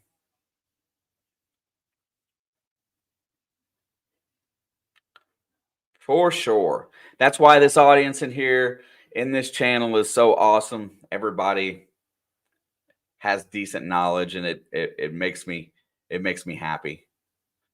There's Edey at the free throw line. High arcing shot. Nothing but the bottom. I almost bet Zach Edey's made more free throws this year than Indiana. Second one's good as well. Lead is now up to 17. Cups has got Smith on him. Smith has been dominating this matchup today. Cups gets it across the timeline to Renew. Renew is on Wren. Wren gets his hand in there and steals the ball. And that's going to be a jump ball, and that's going to go back to Purdue. Already, our bigs are bringing the ball down low to the ground, which is not a good thing. They're not protecting the ball.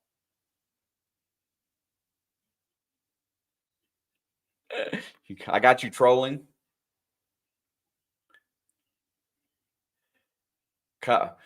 Smith's going to bring it across the timeline. He's sitting there. He's got Cups on him. There's the high pick. Ware comes over and picks him up and does not let him advance the basketball. They get the switch on the inside. Renew is there. And there's a strip, and they're going to call Renew for the foul.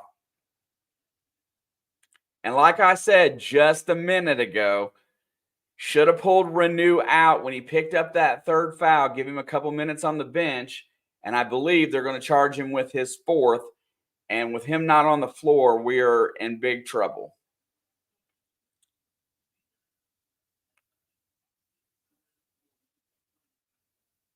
And Renew is going to have to go to the bench here because I know they called him for that foul.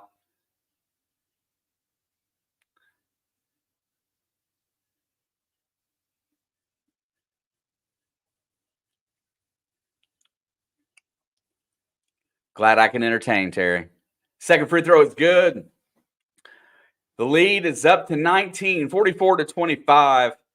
As Galloway is going to bring the ball up the right side. As Anthony Leal and Anthony Walker both enter the game as Cups and Renew sit down. Mbako's got it. They're going to run the weave out high.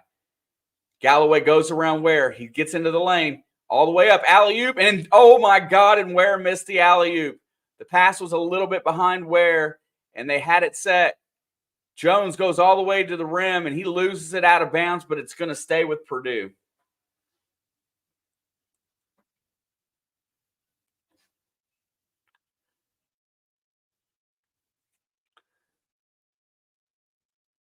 Wren gets the ball on the inbound. He steps back, feeds it inside, and Leal comes up with the steal, coming back the other way. Here comes Leal. He's going to work it, gives it to Mbako. Mbako drives, dumps it off. Here goes Walker into the lane. Walker puts it up, and they're going to call a jump ball on as Wren gets his hands on it and holds it on this end. IU might barely break 40 points tonight. Well, right now we are 5 minutes into the second half. Well, I'm sorry, almost 4 minutes in, and we haven't scored a basket yet. We need some outside shots. Mbako's got it on the wing. Goes off the pick, drives, step back, takes a shot from 17. No good. Out of rhythm jump shot by Mbako did not go down. Smith's going to get it out high, and Jones and Purdue is going to be content slowing this down just a little bit here because they got a huge lead, and the clock is their friend. Smith goes around the high pick, goes all the way to basket. Nobody picks up the ball. Leal comes away with it. Here comes Indiana, and that's an intentional foul. They got to call that intentional as he grabbed him.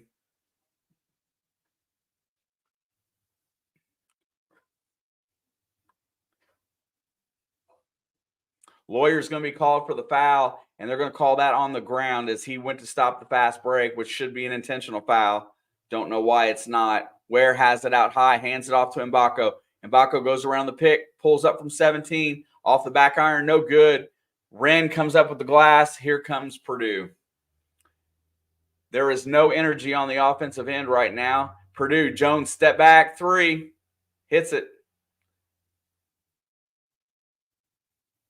47-25. Here goes Galloway, drives the lane, stops, gets it to Leal, who resets.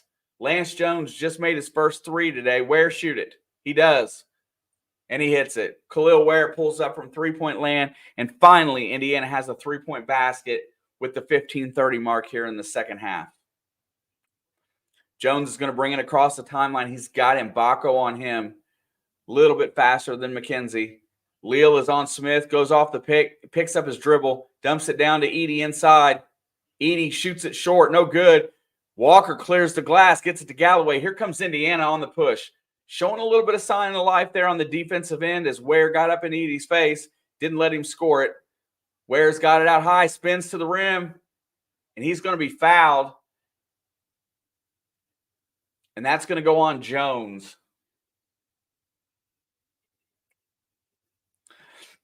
So down 19 points, you're going to have to trim about 3 or 4 baskets here in the next 5 minutes to even have an opportunity. But when you've only scored 3 points in the whole second half, it's going to get a little tough.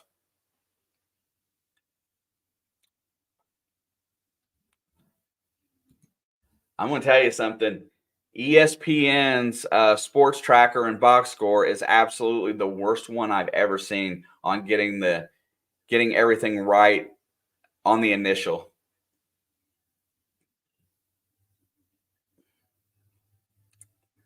No, they'll probably come back. They'll cut it to within about 8 points to go with about 7 minutes to go, and then they'll lose by 16.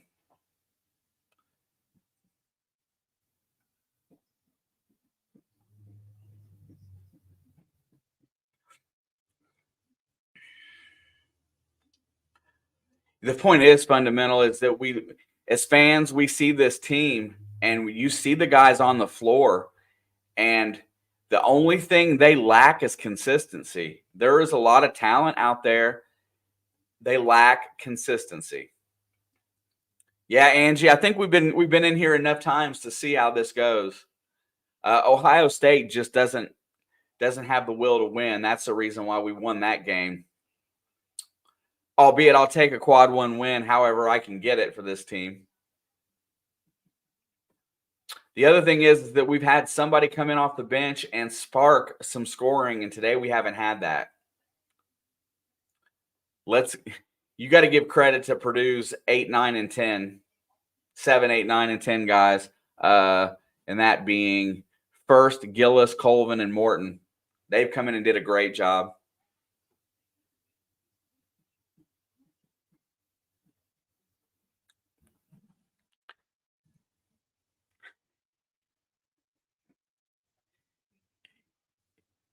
Yeah, this team,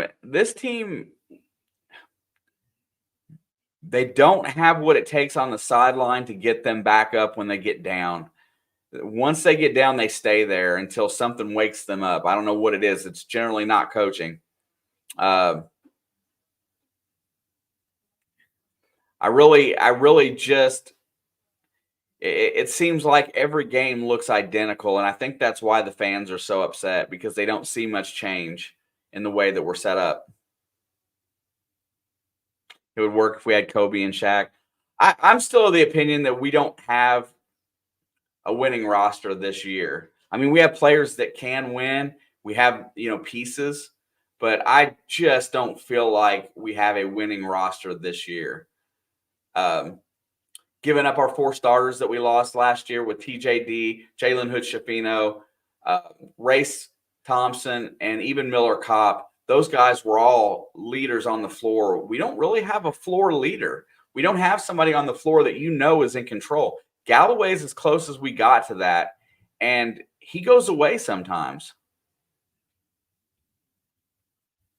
There you go. And some people think that as well, fundamental. Only reason Woodson has won anything is because of Trace Jackson Davis.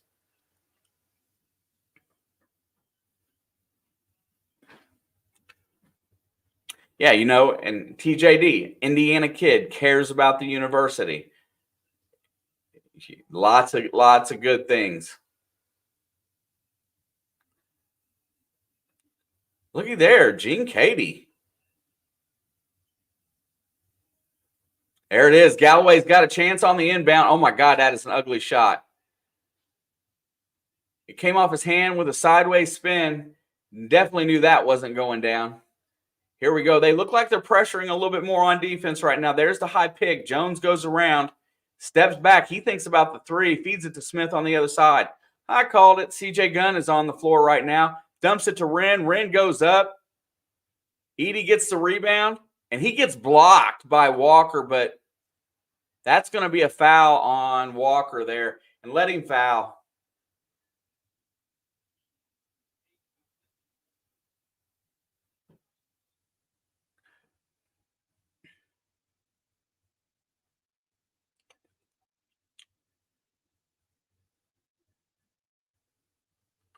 Gene Katie was there so long that he looks like Purdue Pete. I think Katie's pushing 84, 85 years old now. Edey buries the free throw. Look at the company that he's in there. David Robinson and Patrick Ewing. Dang.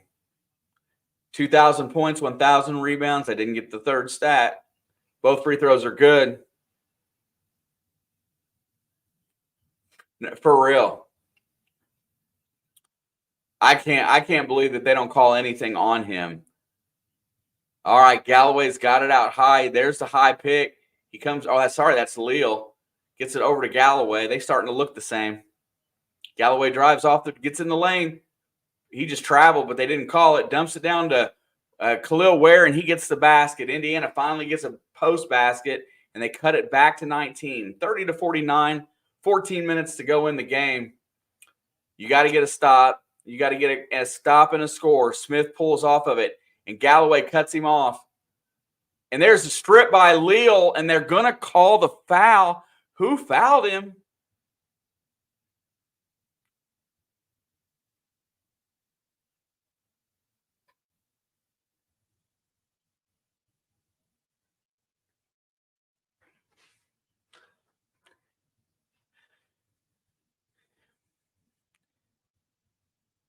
Edey's at the free throw line. First one is up, and it is good.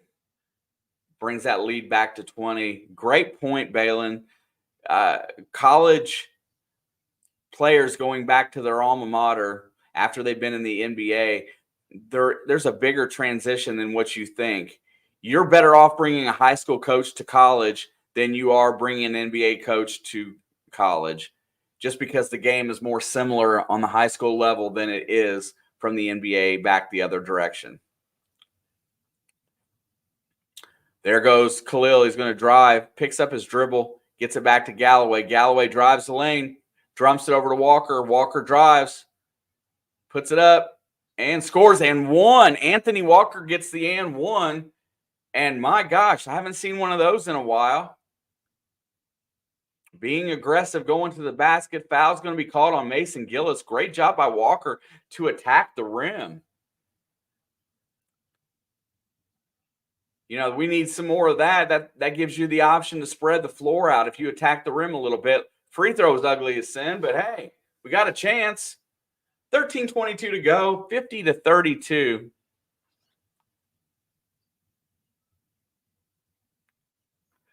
They're going to get it back, rotate it around. They get it to Edey, back to Lawyer. Lawyer hasn't done much in this game. He drives on Galloway. They feed it to Edey. There's the tipped ball, and it goes back out to Smith.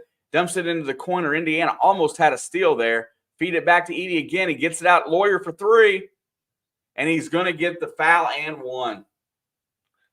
They left him open. Anthony Leal, I think, made contact on the shot, trying to close out. Let's see it again. Well, it wasn't Leal. Yeah, it was Leal.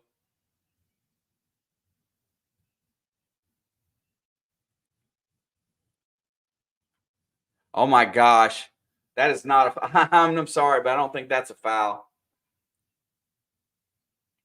Nate Oates at Alabama came from high school coaching before he got to college. Look at what he's done down there. Absolutely. When you coach high school, you know what to bring to the next level. You know exactly what you're looking for. That was a flop. 53-32, 12:40 to go. CJ Gunn for the open three on the wing, and he buried it. Nice in rhythm jump shot for CJ. Good for him to get on the scoring column, and Indiana's back to within 18.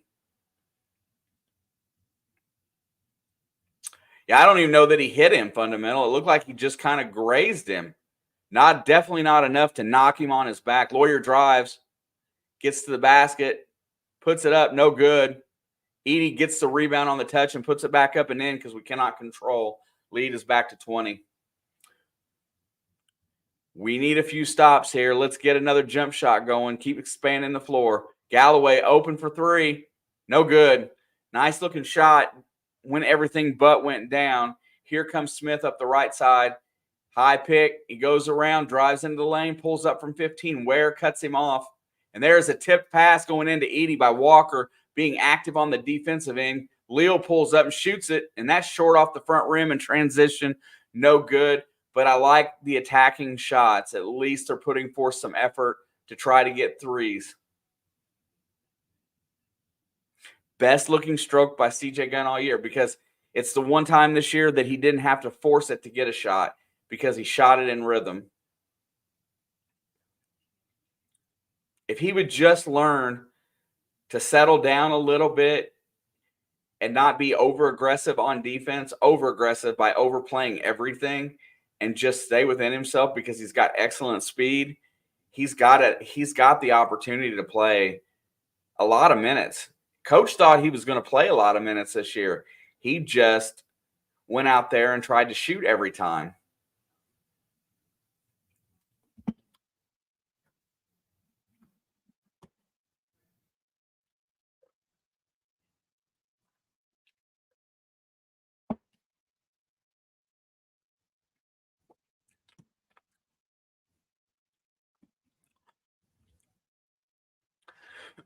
Definitely nice having everybody hang out with me today.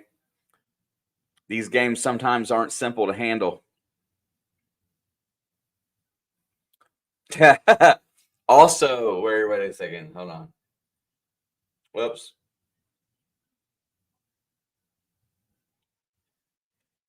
Also, don't start paying players until they win. You know, that's my gripe. I'm not a big fan of NIL. With the deal at Dartmouth making them employees of the university, you're gonna see a union step in at some point, and we're just gonna have professional sports. That being said, you know, I think NIL should be set amount of money is the maximum. I think I don't think coaches should use NIL contracts as a way to get rid of players if they don't want them, because I think Coach Day did that at Ohio State this year because they're going to have a new quarterback and he basically removed a 4-year scholarship athlete, made him go into the portal. I think that's bull. I think they've got to come up with something where they're not overpaying these kids. Right. Taxpayers are already paying for their scholarships and they get paid nil. It pisses me off. Yeah, I mean, there has got to be some way to regulate this and make it fair. Honest to goodness, it's got to be fair.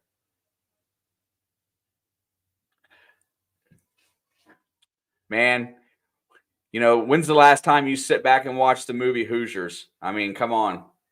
The one player in college basketball that I've enjoyed watching more than anybody is the one that's on TV right now, and that's Caitlin Clark.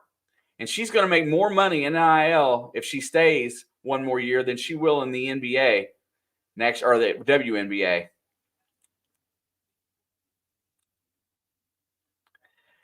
Oh, mostly. You're good for conversation.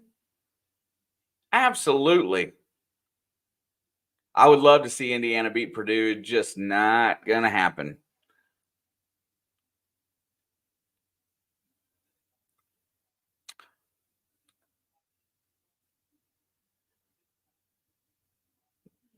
It's a doggone shame, Shane.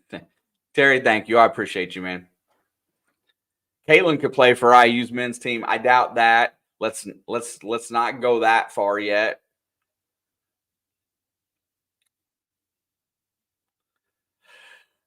I think the college players lack discipline. I think they lack drive. I think all they're thinking about is money now and going to the NBA. It's name, image, and likeness. It's so college athletes can get paid. Basically, universities can decide a contract based on a yearly to how much money that they can get paid to play at their school. So basically, it's pay to play. Charlie Morton's been cut off outside. Jones is going to get around CJ Gunn to get to Edey. Edey goes up strong, no good. And there is a rebound. And there's going to be a foul on Purdue. They called another one.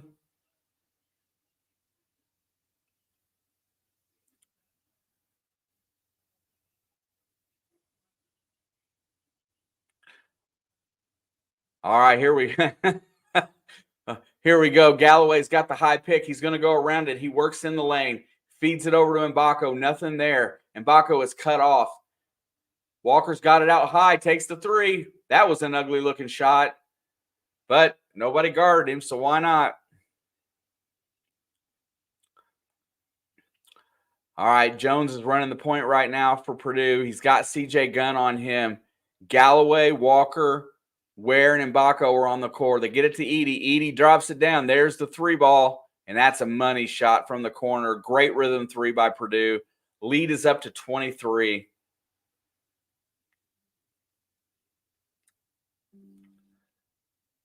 Here goes Galloway. Gets it off the right wing. He drops it off to Mbako. Mbako goes off the pick, dumps it inside, and there's a cutting Walker, and he misses the layup. I don't know how he missed that.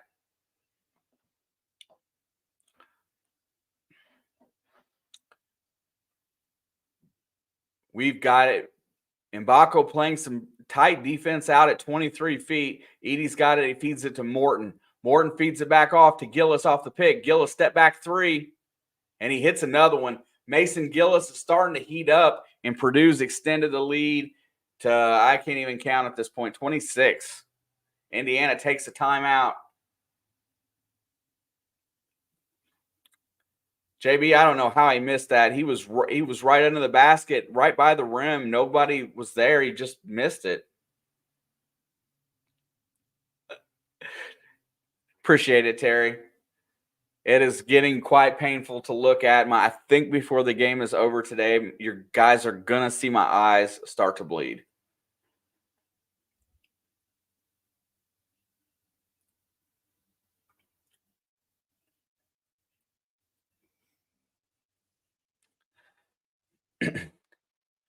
I'm not going to go that far, Philip, and say she could court up D1 men's, I think she lacks a lot in strength and speed in comparison. I think it would be a very difficult transition for her, but I bet you she would go out there and try. That's for dang sure. What time will you start the Super Bowl show? That will be up to Alex. I'm not sure, JB. Uh, I would like to start at least 30 minutes before the game. We'll see how my workday goes.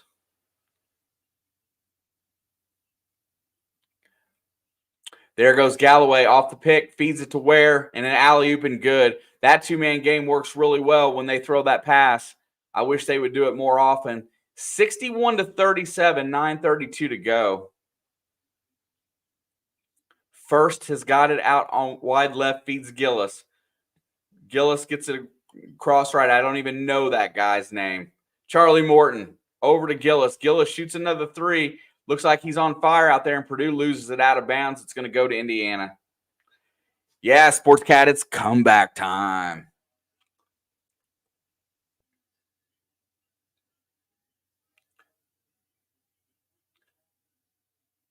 Purdue's got starters on the bench, and they're still dominating. Indiana's got Galloway, Renew, Ware, Mbako, and CJ Gunn on the floor right now. Sparks did not make an appearance in the second half. CJ Gunn for the three, and he's going to be fouled by Braden Smith. In rhythm shot by CJ. He's going to get 3 free throws. Hoo-ah.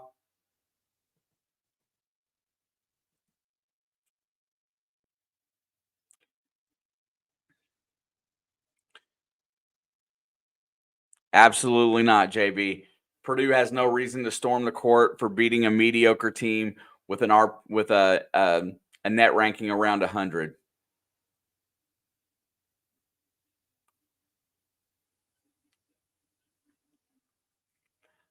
Brittany Griner would be a good LeBron James teammate. Second free throw is good. Okay. We're getting a little bit far off the tracks there, Balin. Third free throw is no good. He makes 2 out of the 3. CJ Gunn having a decent little game here today. 5 points for the substitute. Smith's got it out high. There's the high pick. That high pick game does not work as well when Edie's not on the floor. Gets it over to Gillis. Gillis is looking. Feeds it inside. Drives the lane. Traveled. He traveled. No rebound in Indiana. Here comes Galloway. Galloway feeds it to Mbako, and he's going to lose the ball out of bounds. It's going to go back off of Mbako to Purdue.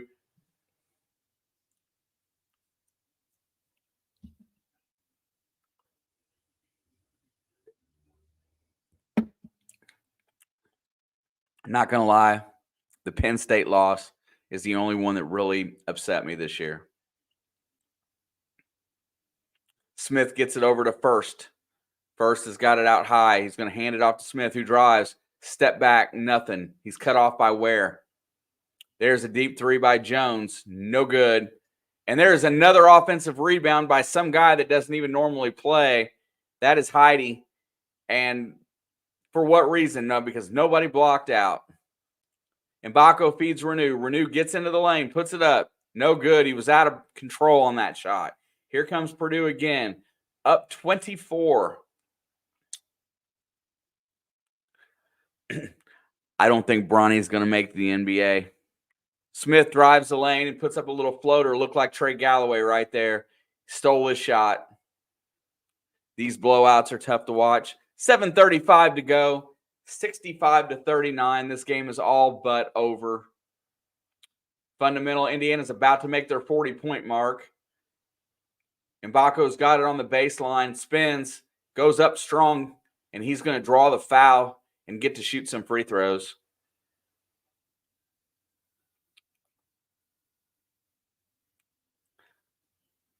There's Alex coming in with some commentary.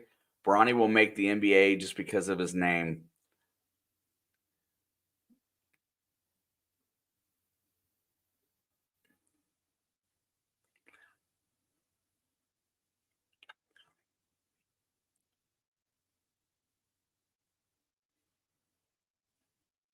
I got you. Alex, what time do you want to do Super Bowl pregame tomorrow? Been asked several times today.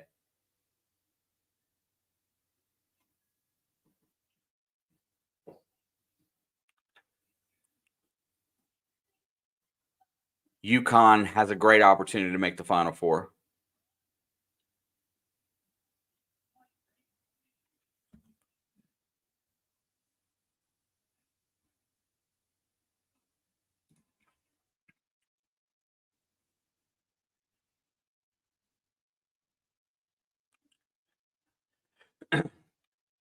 You know, I think they're going to be a Sweet 16, an Elite 8 team, but somebody is going to come up with a plan uh, to combat this offense a little bit more than what it's so far. I mean, look at the game at Northwestern.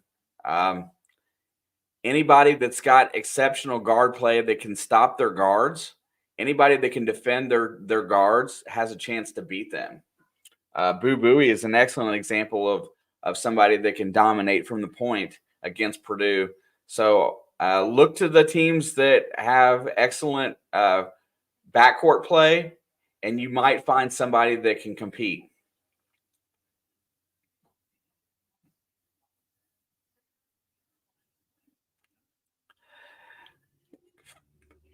Fundamentals fired up. There is no excuse for these 20 to 30 point losses. Woodson, just do us a favor and step away. The retirement home on the east side of Bloomington is calling his name. Nebraska. Well, look at what Nebraska does from the guard position.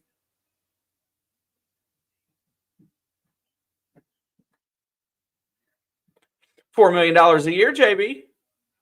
Give me $4 million 1 year, and I would be in here all the time.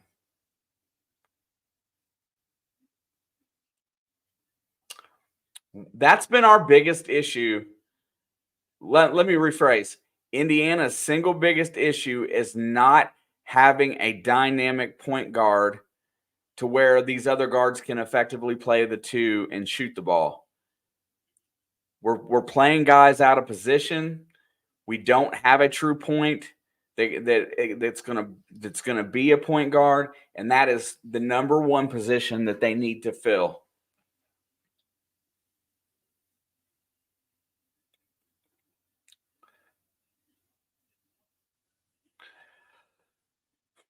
No, man, I can remember a lot of people screaming at Archie Miller's teams. I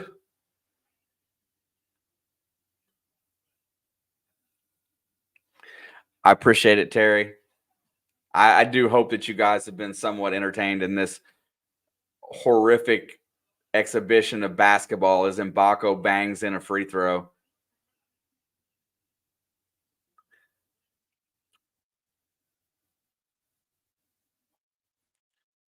AJ Guyton was a Chicago point guard. He's one of my favorite ever. All right, 65 to 41. We did cross the 40-point mark. Edey drops it down to, and there is a foul on Renew, and he's going to have to go to the bench because nobody was home on the cut.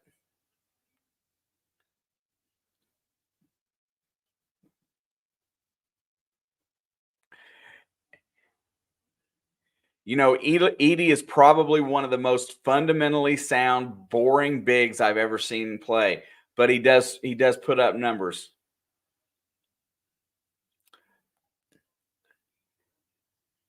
Yeah, you know what? You've got to hold under 30-point halves to win in the Big Ten. You've got to have halves where you hold teams under 30. You got to keep teams under 70 to win games. This defense has been stupid bad. Malik was really bad tonight. I agree. Ware clears the rebound. Here comes Galloway across the timeline. Galloway is the only one that looks fresh on the floor right now besides CJ. Ware drives on first and he gets it stolen away, but Walker picks it up and CJ almost loses the pass, and he's going to be fouled by Fletcher Lawyer, as it doesn't take much to knock down CJ Gunn because he doesn't have much meat on his bones yet.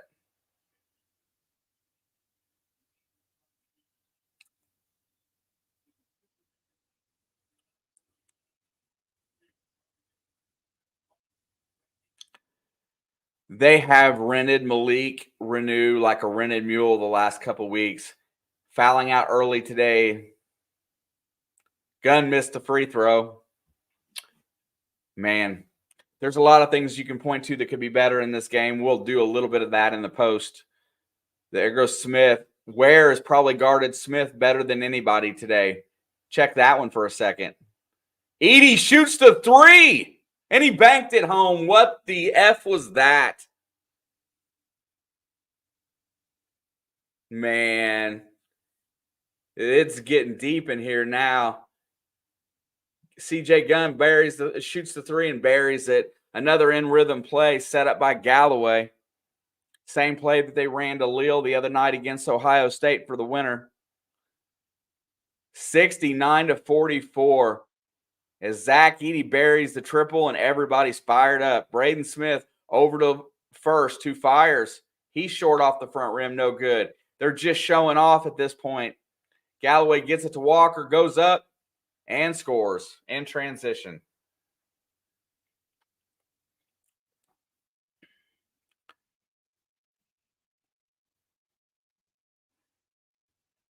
All right, here we go. And Galloway just comes up and mauls Smith.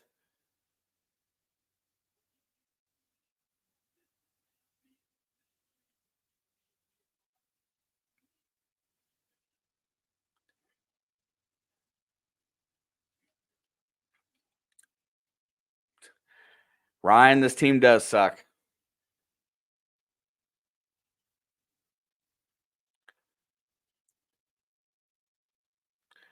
X has got an elbow injury. He is out indefinitely.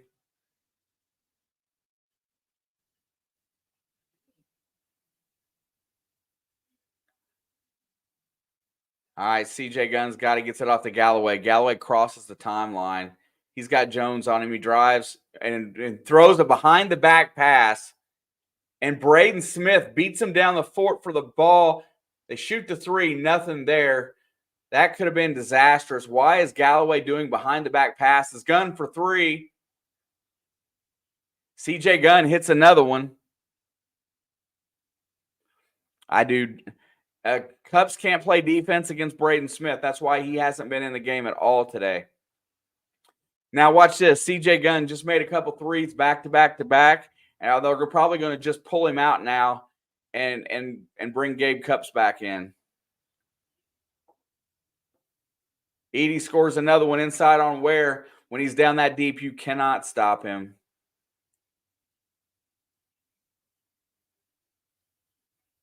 Mbako gets to the rim and shoots an acrobatic layup, and that gets Indiana over 50. We've scored more points in the last 2 minutes than we did in any 5-minute stretch of the game. CJ Gunn's on Smith at midcourt. And Jones falls down. And now here we go. Everybody's getting a little heated, and it's CJ Gunn, I think, in there, dropping off some of that Xavier Johnson magic.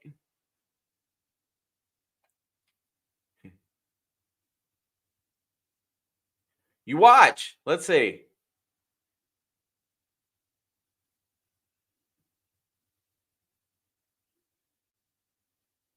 I don't know what they're chanting. I can't quite hear it.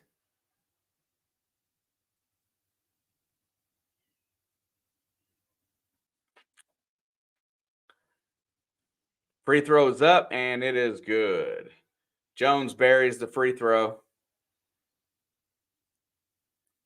74-51. Is that what they're saying?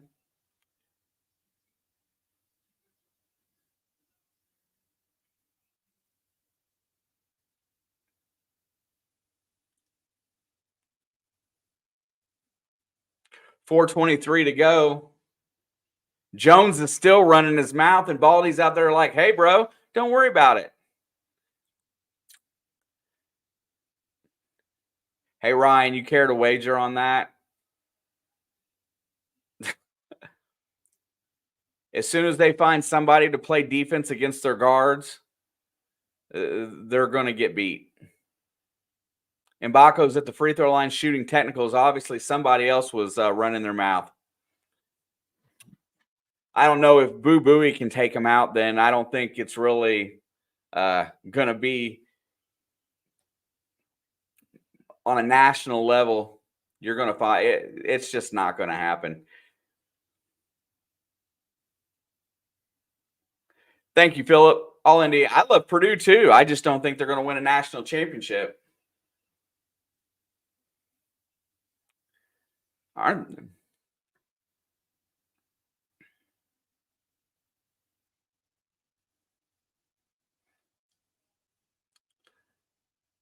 Yeah, this is their chance to win, though. But I'm just telling you, as soon as somebody learns how to defend them guards, it's over. Mbako drives the lane, looks, step back from 18. He hit it. Mbako's starting to warm up, and we've got this lead down to 20.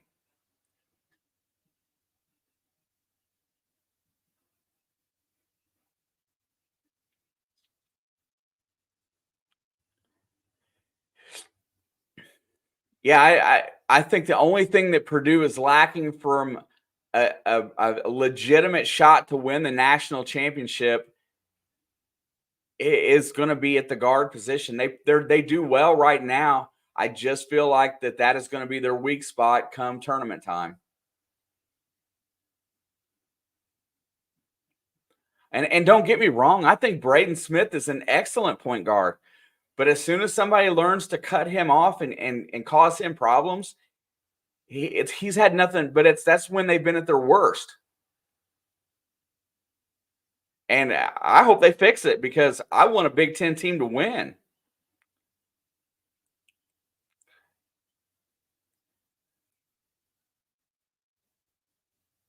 Smith dumps it off to Wren. Wren lays it up and gets the roll. It comes out, and Walker goes up there. Walker's been athletic enough to defend against Edey. He's blocked him several times. Impressive.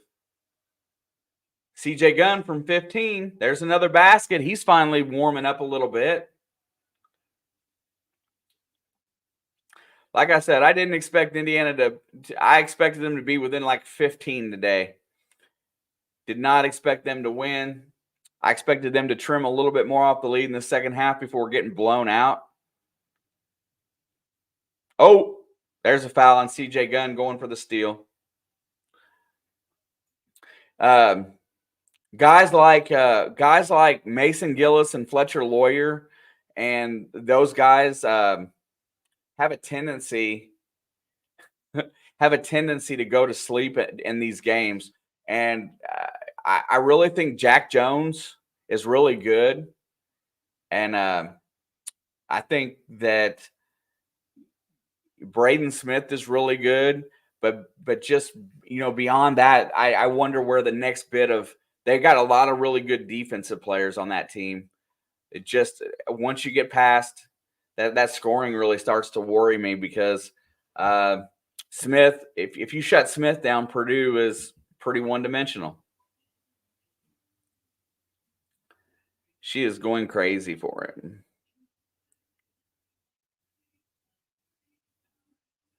Has to be CJ's mom, I bet. Angie, I'll take any Big Ten team to win except Purdue. Sorry, I can't be with you on that. It's okay. I just want the Big Ten to win. I would much rather see the national championship stay in our conference or our whatever you want to call it.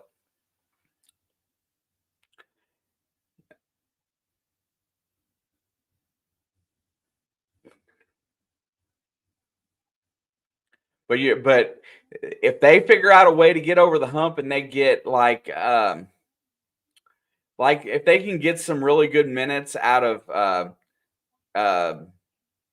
besides Jones and Smith, if they can get anything out of like Colvin or Morton, I think Northwestern really matches up well with Purdue. And that's probably one team that they wouldn't want to see in the NCAA tournament. But they got the pieces. They should be that. undoubtedly they should be an Elite Eight team. But if you run into the wrong team with the wrong matchup, we will preview the NCAA tournament in here. Also, It's in the Blood does have its own pick'ems pool. It's on CBS. I didn't put the links in the description today. I forgot, but definitely.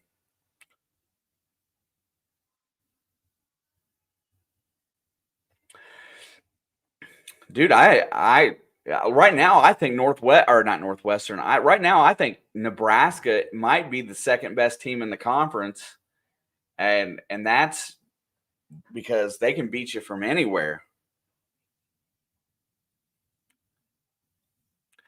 Watch this, Balin. If you go out there and find me a team that's got an experienced backcourt and a little bit of depth in the front court, and I'll find you a team that plays defense, can give Purdue a problem.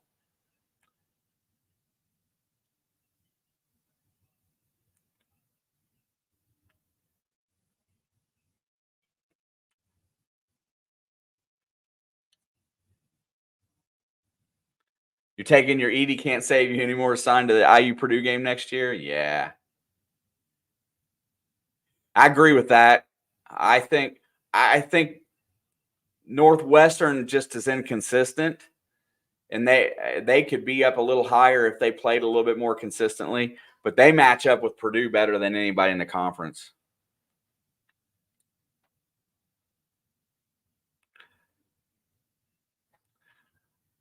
I thought Indiana would play with a little bit more pride today, as definitely lost my taste for this game. Fletcher Lawyer makes both his free throws there, and they are up to 77 points, 20-point lead, 2:20 to go. I definitely love this rivalry, and I'm not looking forward to the new Big Ten either, by the way. I remember the days when playing Northwestern was an easy W. Glad they progressed. Chris Collins is a great coach. And there's Cups. I love that shot when he takes that like that, but he just hasn't made it. Yeah, Rutgers is going to be sound.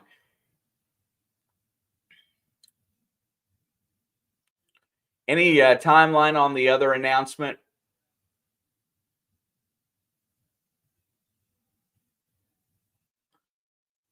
Jones's athleticism, Ryan, and his ability to defend is huge. It is a missing piece for Purdue.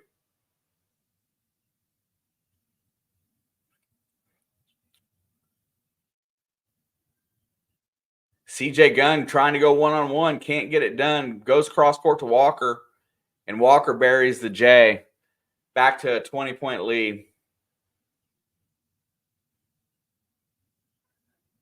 Yeah, I don't like that. Derek Queen is sitting out. See that he's holding out for the most money, I'm assuming, right, Balin? I mean, that's what you got to assume that it's about at this point. He feels like a Houston guy to me, but who knows?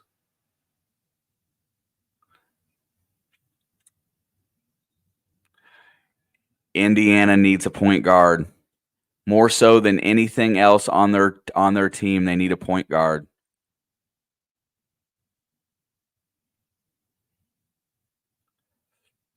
You know, if Indiana goes to the transfer portal this year and gets a fifth-year senior, give me a point guard.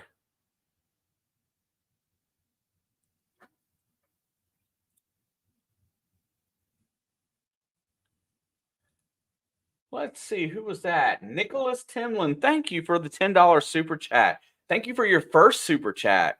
I definitely appreciate that. I hope you had a good time here today.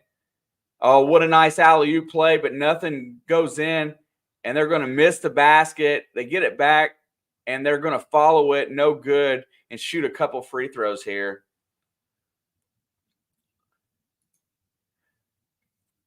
Definitely appreciate that, Nicholas. You got any good words of wisdom for us today, sir?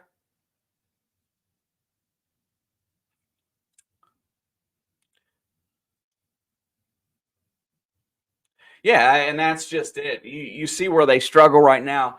They've got 3 aspiring twos out there. The only point guard they had was Xavier Johnson, and he's a mental basket case. Nicholas, I appreciate that. I try to be entertaining, upbeat, and positive as I can about this team, for sure. There goes Walker. Step back, thinks about the 3, gets it off the Cups. 23 seconds. Cups drives the lane and gets it stolen away, but he picks it back up, and then Sparks loses it out of bounds. They will get one more attempt here.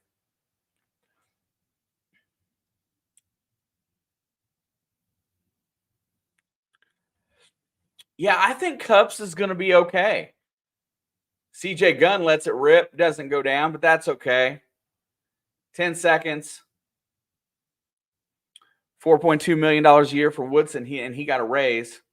Purdue gets the dub today, everybody. 79-59. Absolutely dominant performance by this team. Let's go. There are some diamonds in the rough. Point guards IU can go after. That's what I would really want. Listen, man, I've sitting here bailing all year, and I think we are a floor general away. I would go after one more point guard from recruitment, and I would go look for one from the transfer portal. I would go find me a 5th-year senior on a team that somebody that just knows how to run the team, and that's what I would look for.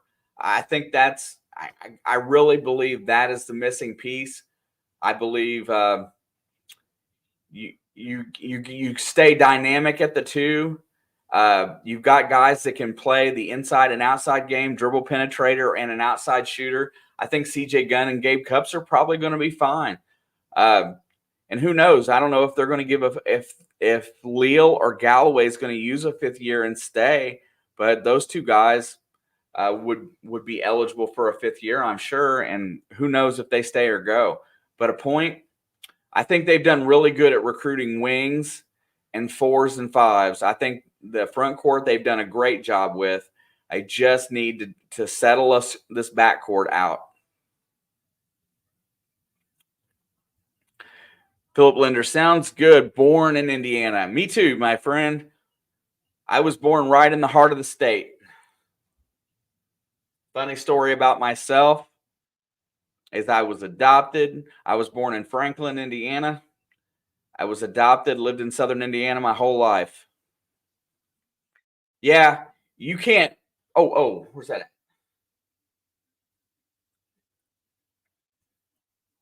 Need a shooter and we need a lights out shooter.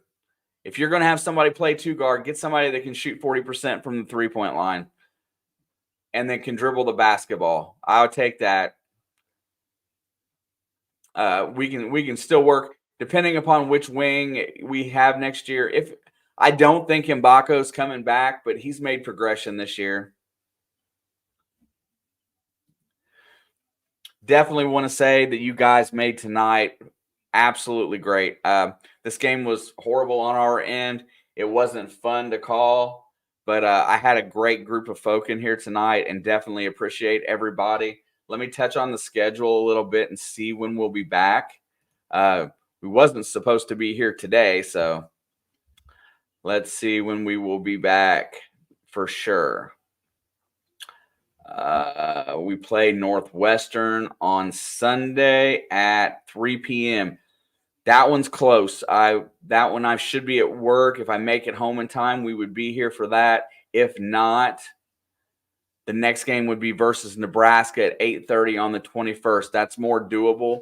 If I get here in time, we will make the Northwestern game, but that's a real stretch for me. I'm supposed to be at work. So, Angie, thank you. Much love to you guys, and I do appreciate everybody hanging out today in this game. Hats off to Purdue. They're on their way.